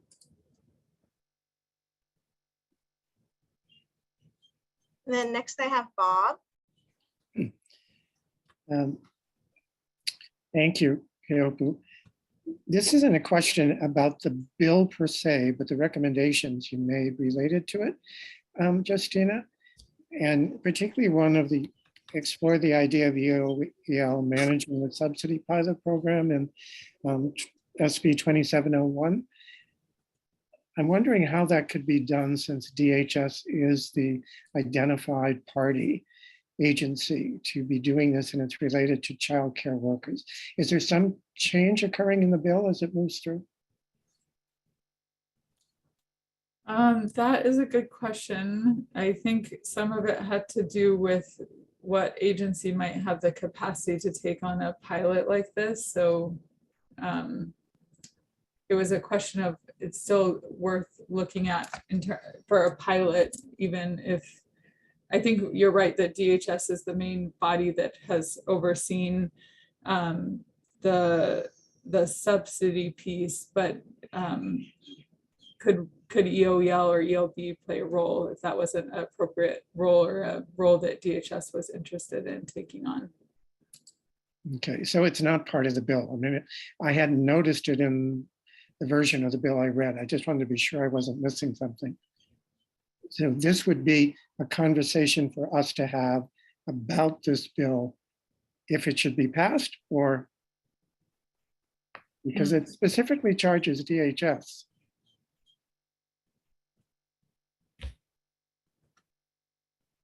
Yeah, that's a good question. I think I have to go back to the language and then also the comments that came out in the latest revision of the bill, because I think we're on there's 2 sets of amendments that were made.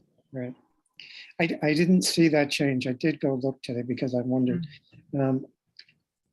So I guess I want to be sure that we know if we're approving support of the bill. We're supporting it now and it says DHS. Just to be clear about that, that's all. Yes, because it's not in the request of the motion, that piece of it. That was like a conversational piece to consider in our next board meeting. Okay. Thank you. I just wanted to be certain. Is there any other discussion, any other questions? All right, let's, questions have been asked. The motion that's before you is the ELB affirmatively supports 2 workforce-related bills, SB 2701, SB 2700, aligned with our ELB 2021-22 priorities. Additionally, individual ELB members are encouraged to submit testimony. That is the motion we will be voting on. Lonnie? Aye. Justina? Aye. Erin? Aye. Okay, Iolani? Aye. Dan? Aye. I vote aye. Why, Ollie? Aye. Sherilyn? Aye. Mari? Aye. Carrie? Aye. And Melody? Aye. Thank you. All right, you want to put forth your second motion item? Okay, the second motion item is the Early Learning Board supports the workforce compensation study currently underway. Support includes participating in informing the workforce compensation study if you are invited to join. Let other stakeholders know about the importance of the study and encourage participation in surveys, focus groups, and plan roadmap development process. And just one note on this, so not part of the motion, but it is, I did make it clear that it's if you're invited to join because of the way they're trying to get the right kind of sample size within the sample frame. It doesn't mean that we can actually blanket out like a survey flyer that people would participate in, if that makes sense. All right, is there a second? This is Ben, I'll second. Thank you, Ben. All right, the motion has been made and seconded. Essentially, it's asking for support of the workforce compensation study. And that support includes 2 items. One is taking part in the study if invited to join. And secondly, alerting others about the importance of the study and encouraging the various ways that they can participate. So the floor is open for discussion.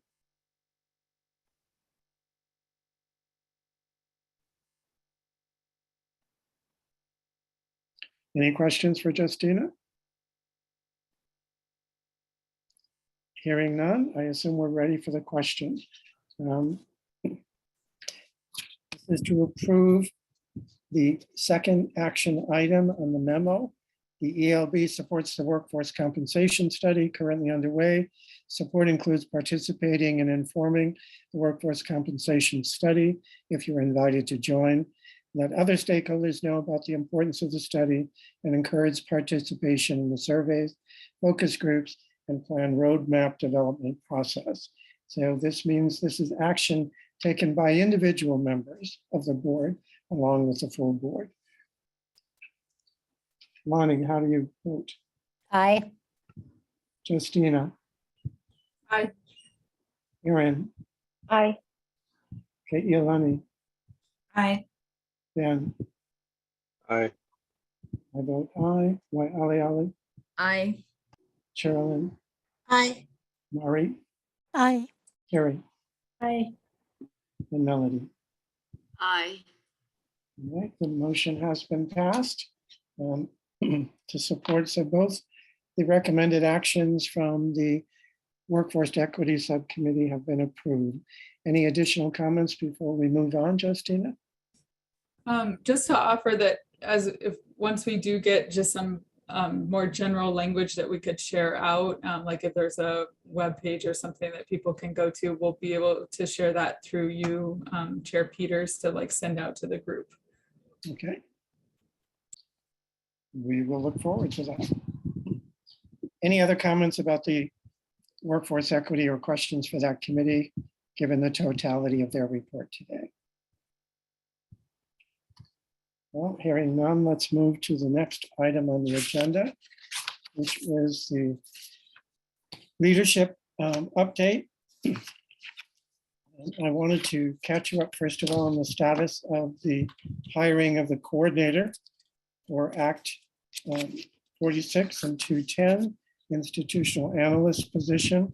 I want to thank the panel of 6 who joined me for the interviews: Colleen Momahara, Ben Naki, Waialeale Sarsona, Stacy Tanauchi, the DHS Child Care Subsidy Program Administrator, Carrie Yarosevich, and myself. The interview took place on February 14th. We had 2 candidates who qualified for the position. Since that time, references have been checked and the position has been offered to the candidates selected by the panel. It had prior to that been approved by the superintendent, the interim superintendent. The position has been accepted. The anticipated start date will be the first week of April. At the moment, I'm not disclosing the name because the individual is in conversations with his current place of employment, alerting them to the decision that's been made. Once that's completed, we'll make it public. But we're excited that we've been able to move forward and hire someone to fill the position of institutional analyst 2 to address the coordination and implementation needs of Act 46, Act 210. So thank you all for your help in making that happen. The next item on the leadership update report is the resolutions that were shared initially by Justina in her report and her updates on the status of the legislative bills. There are 3 resolutions that we anticipate will be introduced, if they haven't already been, that affect the Early Learning Board. I would like to have some discussion about them, have you hear a little bit more about them, see if we can tap into the sense of the board around how we should respond to these resolutions when the opportunity to provide testimony on them is made available. Well, the first one I'd like us to take a look at is the one related to Act 46 on the establishment of both a working group and creating a roadmap with possible proposed legislation as we move forward.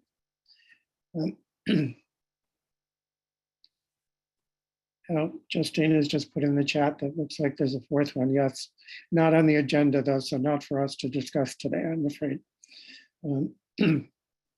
So if we can look at this first one, the Act 46 roadmap proposed legislation one, I'm going to ask Justina and Ali if they would help us to understand the context and the provisions of the resolution, if you would, please.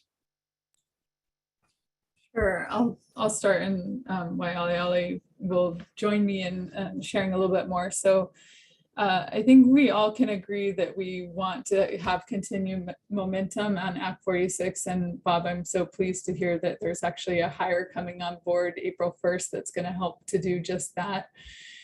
So the intent behind this resolution is that basically have a body, the Early Learning Board, being the one to help to develop a roadmap that would be delivered to the legislature by 20 days before the next legislative session, outlining two things that were kind of important in it is what actions, how do we get to this big goal that's outlined in Act 46 around 3- and 4-year-old expansion of early learning spaces across the state. And then the second piece was what kind of proposed legislation, bill package, that could mean things like appropriations and money is needed in order for us to get there. So that's kind of the idea of what we mean behind a plan or a roadmap that Early Learning Board would be responsible for. We had a chance to talk with membership from from Hawaii Early Childhood Advocacy Alliance to kind of get feedback on the idea. And so in that, there was a bit more strengthening around making sure it was inclusive of, we're a representative board, which is why it's also, we thought that this was sort of the right place for this roadmap to work. It already involves key agencies that have been named in Act 46 and Act 210, including Department of Human Services, EOEL, DOE, among others. And so it felt like it already had a nice role to play in moving Act 46 forward. And so we did strengthen a bit the language about making sure that it was representative of stakeholders in the early childhood field. So that is the intent. The intent really is just to keep the momentum moving and have somewhere that is helping to coordinate the actual plan that would get delivered. Right now, there isn't anywhere that has one sort of set plan for what this would look like in the state. Ali, what else would you like to add? Yeah, thanks. Thanks, Justina. I think that a few things that I'm hoping this resolution does is we've been spending quite a bit of time over the past year or two struggling over our own capacity as a board. We're busy people. Everybody on this board is literally with kids every day or working in systems every day, or these are where our time is spent. And so I really appreciate sort of thinking about what a work group could possibly bring and drive to the conversation that's still connected to the board. My hope is that it brings that extra capacity and views as noted there. I hope that it also brings focus. We have so much going on, and Act 46 is such a significant piece of legislation for us over the next 10 years. And how do we sort of carve that out? And lastly, I hope that it gets to that point that Justina said is about legislation, that that we can go in with a confident ask, right? Around what does this take? Not just money, but also policy changes in order to kind of get to this point of where we can really see the act live, right? And really thrive and benefit families. So those are the three things I think, Justina, that I would add to this resolution. Thank you both for sharing the context and the information within. I know that none of us have had to read, I've had a chance to read the drafts, and this particular one. But I know there was not time to get that out to people before the meeting, and probably it's difficult to respond without having it in front of you. But if there are responses, I have a couple of questions about it that I would like to share. But before that, if there are questions or comments from other people with regard to this resolution, and I want to double check one thing. Jordana, maybe you can help me with this. As I understand it, when I read about a resolution that comes out of the Senate or the House, this is what either branch or both would like to see happen. It's not an action item, though, in the sense of an act that gets passed and approved by the governor, but rather is a recommendation. Is that an accurate interpretation of what a resolution is from your perspective? Yes. Okay. I want people to understand that this is not a mandate, but it is this is what we would like to see happen kind of approach. So I'll open it up for any comments that people might have with regard to this particular resolution.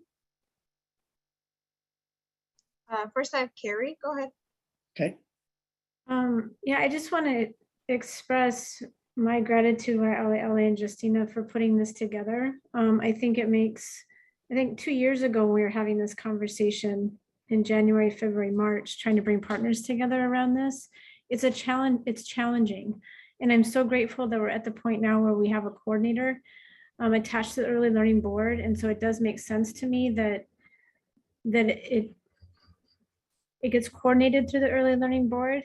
And I would just want to make sure that we can be responsive enough, given the bureaucracy that ELB sits within, to no one's fault, it's just the way the structure is, that we can move the work well. And I think we will be able to, because we have a coordinator now. But I do think that the ELB is the right place, and I'm grateful that we're getting to this point. So thank you.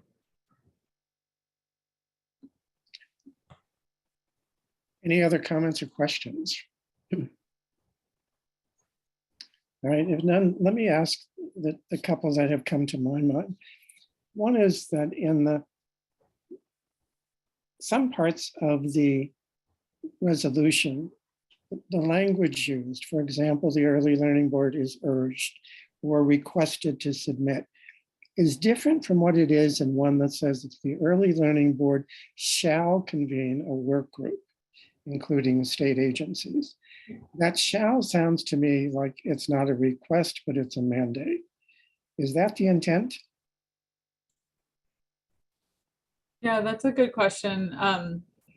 This is also where the language kind of will move through, and we haven't actually seen the final language yet. It will come out once it gets introduced.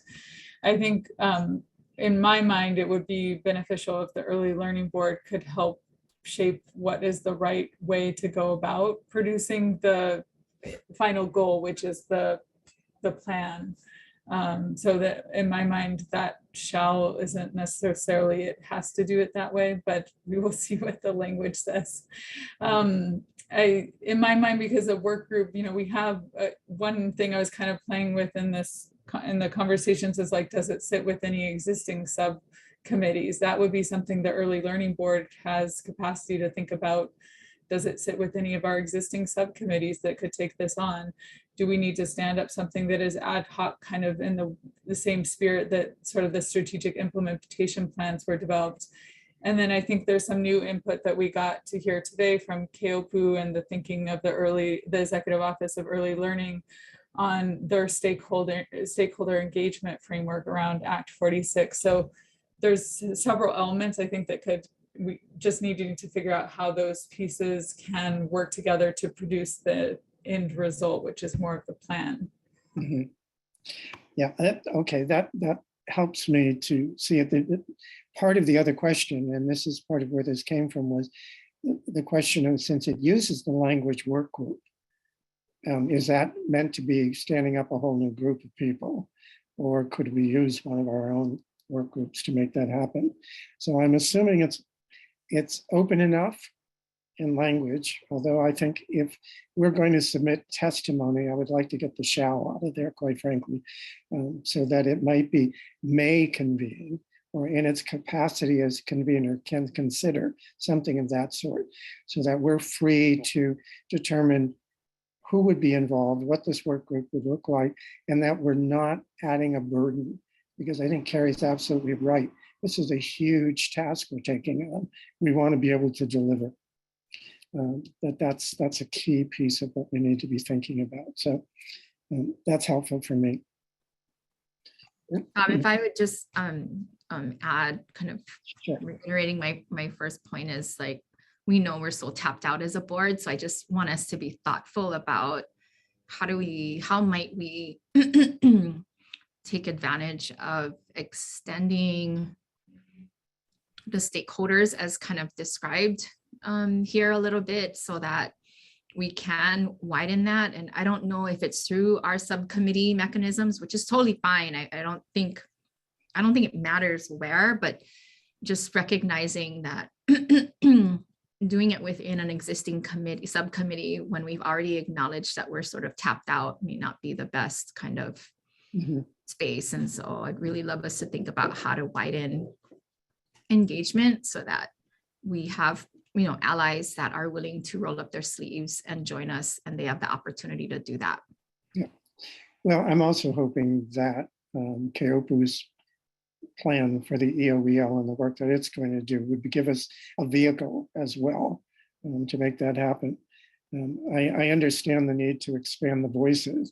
At the same time, I want to protect is not the right word, but respect what the board is capable of doing, and doing it in a way that has positive results for everybody and doesn't overextend us. That's my only concern. So I think there's lots of possibilities. I'm not saying we shouldn't do this or how we should do it, but I want us to be sensitive to what we're taking on and how we can do it well. All right. Thank you both for sharing that. I'm not hearing anybody object to the resolution. I would like to, if we don't, if this resolution comes up for a hearing before the next board meeting, I don't hear any sense that the board should not support it, at least the intent, but possibly offer comments about some language changes, unless I hear otherwise from people. Okay, let's move to one of the other. There are two other resolutions that are coming before us. One, we haven't seen the language for, so I don't know exactly what it's going to look like, but it clearly grows out of the bills that have been introduced with regard the past year, last year and this year, to do with the composition of the board.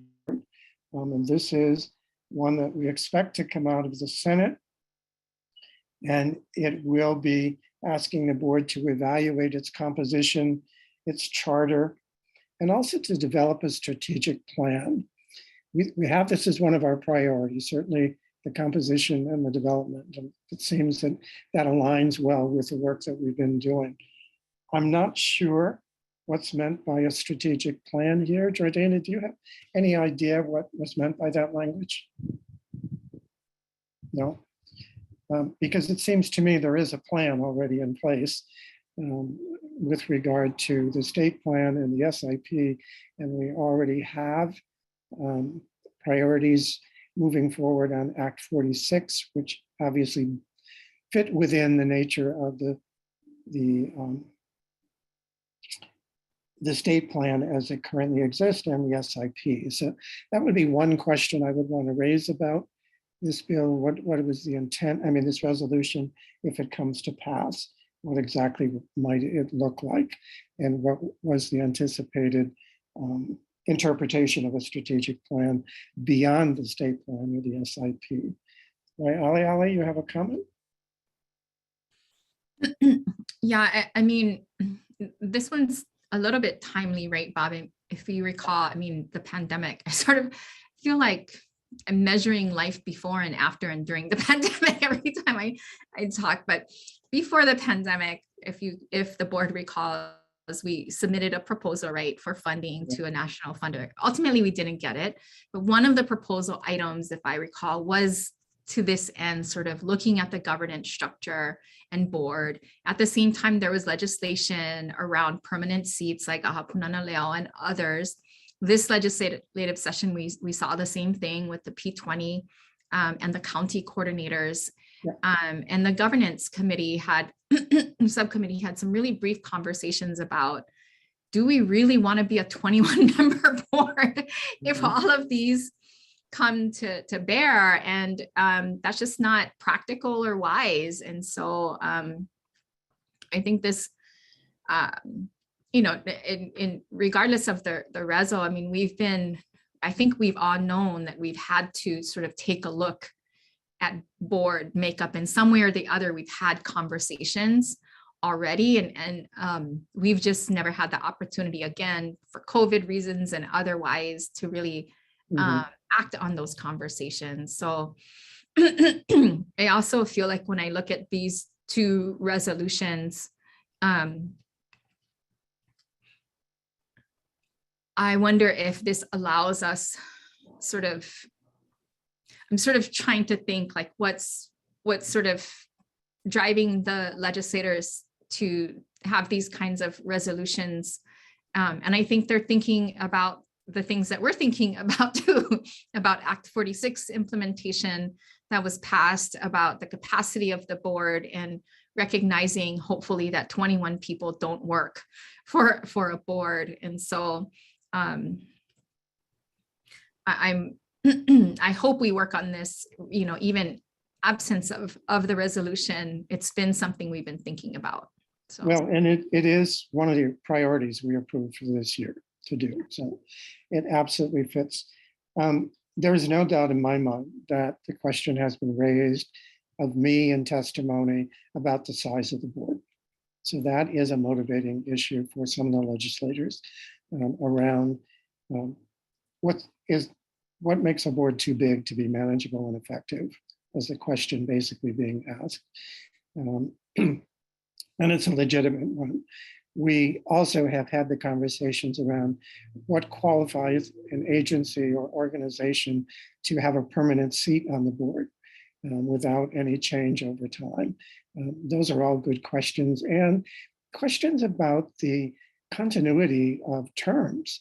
A two-year term, two-year terms really isn't a great deal of time once you have become an active member of the board and finally understand the landscape and how things are working, you go off the board.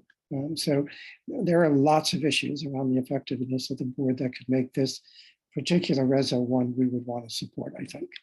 Right, and sorry, maybe just to add on to that, for me, it's at least thinking about the governance as we've done in the past. It's how do we be most effective for kids and families? And that keeps looming in my mind, less about not yet into the mechanics of representative board or anything like that, but in order to ultimately reach, our vision, then backing into what does the board need to look like is, my biggest sort of wandering around that. So just wanted to close with that. Thanks, Bob. Okay, thank you. All right, so is there anyone who feels this is not a reso that we should provide some support for? There were two questions or comments. No. So I had Justina first and then Lonnie. Okay. Yeah, mine is more of I guess, I mean, it has some redundancy in that we already had it as part of our priorities to look at the governance and structure of the early learning board. I guess in some ways supporting the resolution would help us.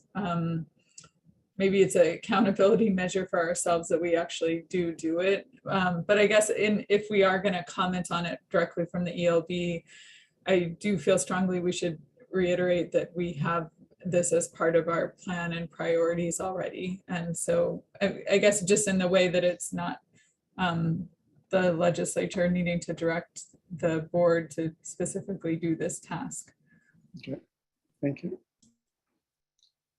Lonnie, you were next. My comment was actually to your comment, Bob. We were talking about the 2-year terms and the high turnover. I just wanted to add that since my term is ending, I was a bit stressed out by finding someone to replace me. And I just wonder if somewhere we could note that their guidance or planning for that would have been good. The timing is just awkward with the legislature and the June ending term. So. Thank you, Lonnie. Good point. All right, let's move to the third resolution is the one that we have on our agenda today, has to do with one that tasks the DOE with figuring out the facilities available for the expansion of public pre-K and also to determine the number of certified teachers for public pre-K, possibilities within the DOE. I don't know that there's any, I have no comments about that other than that makes sense to me to capture that data, and we're going to need it if we're going to expand. I don't know if there's any reason not to be supportive of that reso. So I throw it open to the floor for any comments.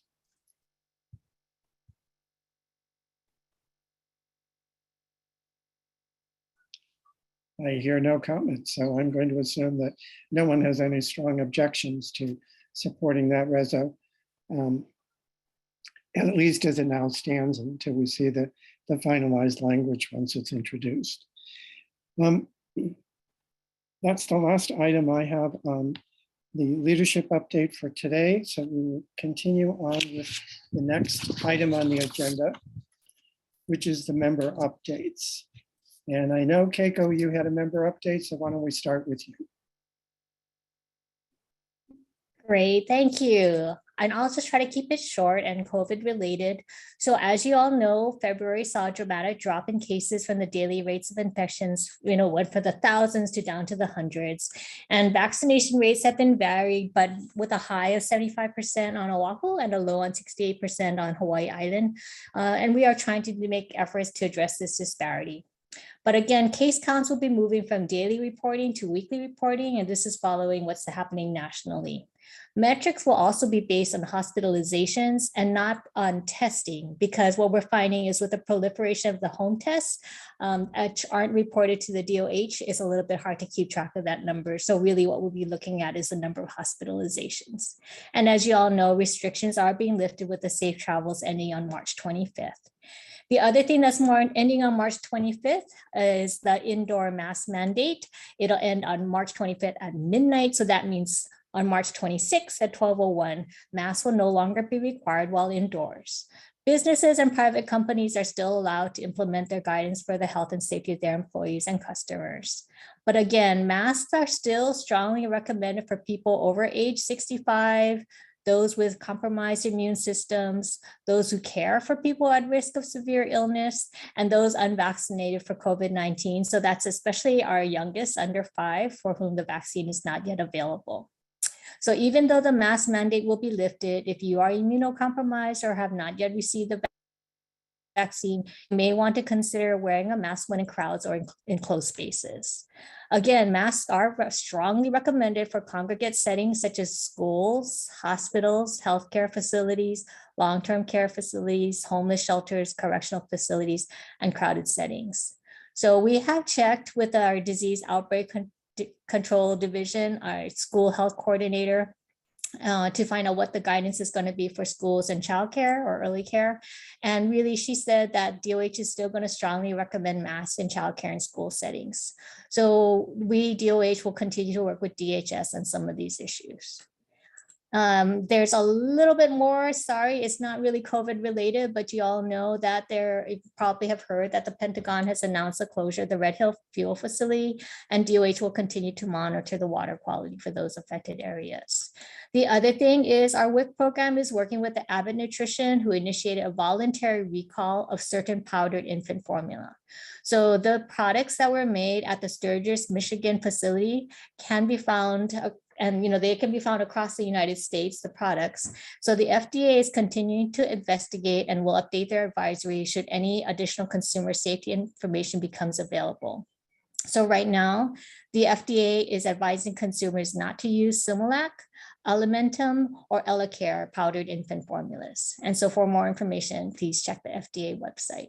And finally, many of our programs, such as our home visiting, as well as our early intervention and a lot of our WIC programs, we are looking at the return of in-person or face-to-face visits, and we bringing back our neighbor island specialty clinics for children and families.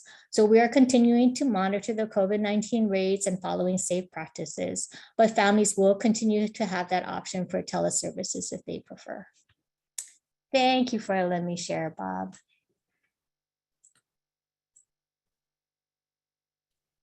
Carrie is next, I believe. Is that right, Carrie? Yes, and then Sherilyn, you're on deck next after that. Okay. Yeah, so my one comment, and then I'll do an HGICC quick update, but my one comment is I want us to all recognize that we're having two conflicting conversations when we talk about board makeup and board scope. And it didn't dawn on me until I was really listening to the concept of decreasing the representation on the board. Right before that, we were talking about adding subcommittees, having ELB play a larger role in implementing work. And so I want us to really grapple with that as we're moving forward and thinking about how we structure the early learning board and what our recommendations are. Because if we're going to narrow down to a smaller number, we will not be able to play the roles that we're envisioning. So for me, there's a bit of a conflict there. And then my update for early intervention services, and I'm putting it in chat so that you have the bill numbers, is we would love to have moving forward within HB 1600 support, please, for the $3,601,533 additional funds for early intervention services to meet their federal mandate and to fill gaps that are in the service delivery, as well as the $1 million in restoration funding for the perinatal support services and family planning services, please. Thank you. Okay, Sherilyn? Okay, I have an update from the Board of Education Superintendent Search Advisory Committee. I think last month, maybe about a month ago, I sent out the job description for the superintendent, and the Board of Education has been updating that. So I wanted to put in the chat the link to the job description that has been passed out and posted. So if you know of anybody who might be interested, or if you're wanted to take a look at what that job description is, you can look on that website and download it. I thought the discussions were good. The job description went from 2 pages and now it's 4 pages long, specific to early learning and the learning as a system for our interests. Under communication and community, it now specifies works with birth, pre-kindergarten, early learning partners to ensure K-12 school readiness and student success. And then we're having multiple discussions about questions to be asked of the candidates and all of that. So just wanted to give you an update. Thank you. Thank you, Sherilyn. Erin? Aloha, I just wanted to provide an update from the home visiting section that there are a lot of slots available for families to engage in home visiting services across the state.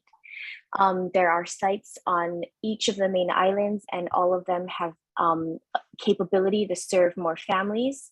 I will put the website in the chat box there, and that's for the Department of Health's home visiting program to help spread the word and to really recruit families that are in that prenatal to age 5 group. If you have any questions, you can let me know, but you can also go to the website directly and reach out to the provider in that area if you have specific areas that you would like to direct for some home visiting services. Thank you, Aaron. Why, Ali, you're next. Thanks, Bob. 2 updates from my side. About 3 weeks ago, we opened another Kamehameha preschool site in Kaneohe. We already have He'ea, which is relatively large, but we also know from our own data, we have a significantly large wait list for families. So as you folks know, the St. Anne's Early Learning Center had closed, and we've since leased that site. And so we started with 40 students. So we added 2 classrooms, and we'll see how that goes. I know that center has a larger capacity, but we wanted to start small to see where that goes. So that particular site in Kaneohe carries the traditional name of Kiki Vela Vela, which is the name of that particular subdivision or ili that's in that in that location. So really honoring the traditional name of that space, and just super excited to know that we can serve an additional 40 keiki. Secondly, out in West Hawaii in Honaunau, we did recently purchase a facility and are working through the uses of that facility, but our intention is to try to expand early learning seats in that community by using that facility. It'll take us a little bit of time to think through the designing and so forth, as well as the partnerships to make that work. But it's an existing facility that we'll have to remodel, so it'll take us a little bit of time, but you know, I know we supported Act 46, and this is our organization's way of saying we didn't just walk away from, you know, saying, hey, go do it, but how, you know, how from a chaos lens are we contributing to providing extended services and supports and partnerships to those students. And so just a couple of updates to share with the board, and looking forward to hopefully expanding more seats as much as we can with partners as well. Thank you, Ali. Dana? We need to go a little faster, folks. Okay, I'll be quick. So DHS updated its guidelines in consultation with the Department of Health on March 2nd. It focused on isolation and quarantine policies, and the licensing workers sent the childcare providers the copy of the guidelines via email beginning March 7th. And then we plan on mailing a copy through US mail of the updated guidelines as well to all DHS licensed and registered childcare providers. And then the second thing is that the American Rescue Plan Act Stabilization Childcare Grant Program, the application period has come to a close on February 15th. Of the 475 invitations to providers to apply for the program, we had a response rate of 371 providers that applied. We are currently trying to get through all of the applications, their final reviews, and we are hoping to get through all of the applications by March 31st. So far, we have gotten through 31% of the applications.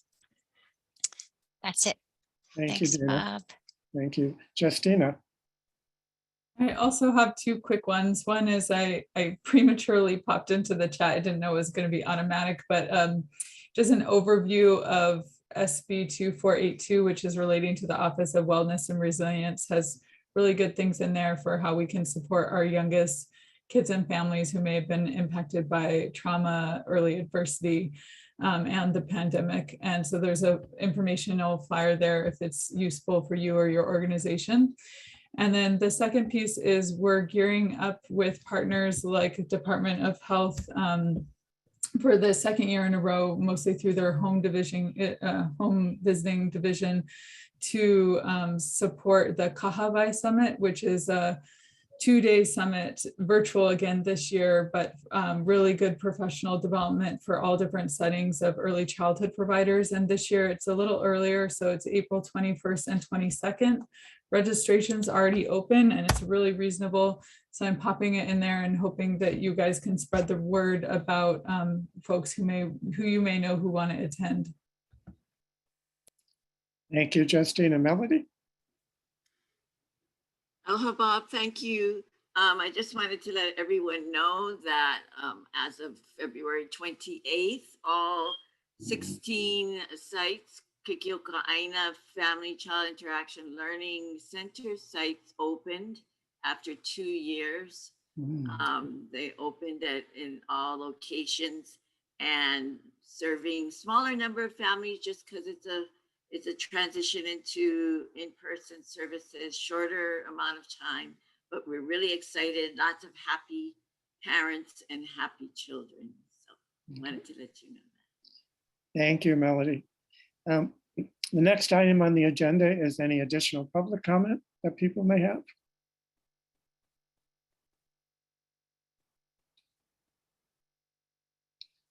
I see nothing in the chat. Is that correct, Keoku? Yes, All right. that's correct. Thank you. All right, we're going to close out this meeting, but before we do, I do want to make one announcement. And that is that the Early Learning Board will hold a special meeting on Thursday, March 24th from 9 to 11 a.m. It will be the time when the EOEL director position will be discussed and an approval for the finalist recommendation will be made. This will be an open meeting at the beginning, then go into executive session for that conversation, and then come out for the closure of the public meeting. But for your information, that's Thursday, March 24th, 9 to 11 a.m.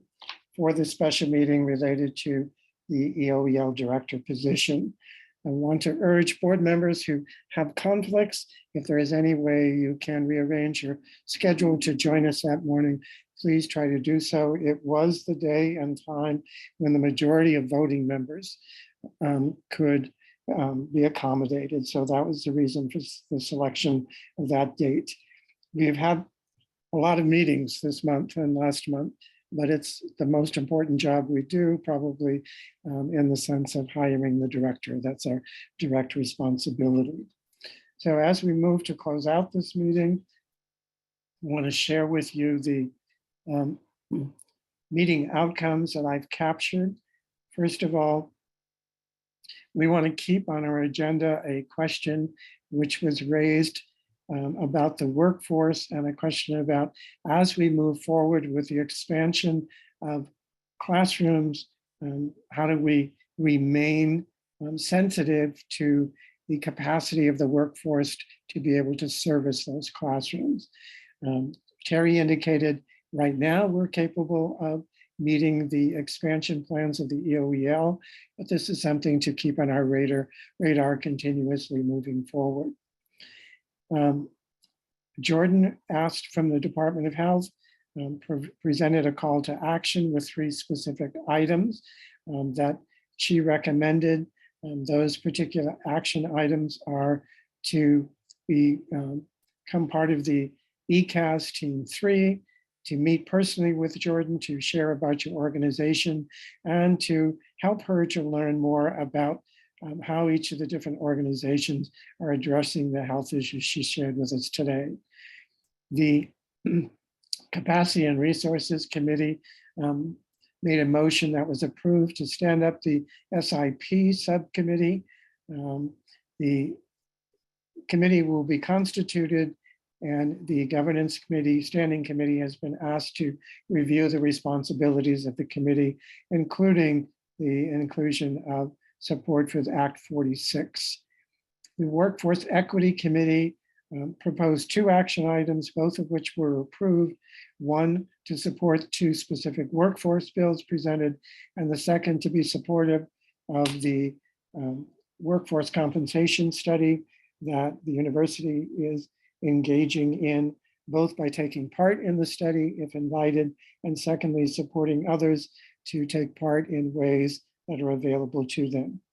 And finally, we have made an offer and had an acceptance for the institutional analyst position to coordinate Act 46 and Act 210. This position will begin the first week in April. Those are the meeting outcomes. A lot of information to to process today. A lot of good sharing. We appreciate the efforts of everybody who's here. And Carrie, I'm sure you have some good thoughts for us to walk out on. Yeah, thank you, Bob, and thank you for the thorough documentation on next steps. In light of the challenges that Ukrainians are facing right now, particularly moms and babies and families, and in light of all of the work that we do to support agency for our youngest Kiki and their families. This is a quote from Cesar Chavez, who addressed the Commonwealth Club in San Francisco in 1984. Once social change begins, it cannot be reversed. You cannot uneducate the person who has learned to read. You cannot humiliate the person who feels pride. You cannot oppress the people who are not afraid anymore. Thank you, Carrie. With that message, continue to carry on the good work you all do, and know how much your participation as volunteers on this board are respected. It could not work without you, and we keep moving forward. Aloha, everyone, and take care. Mahalo.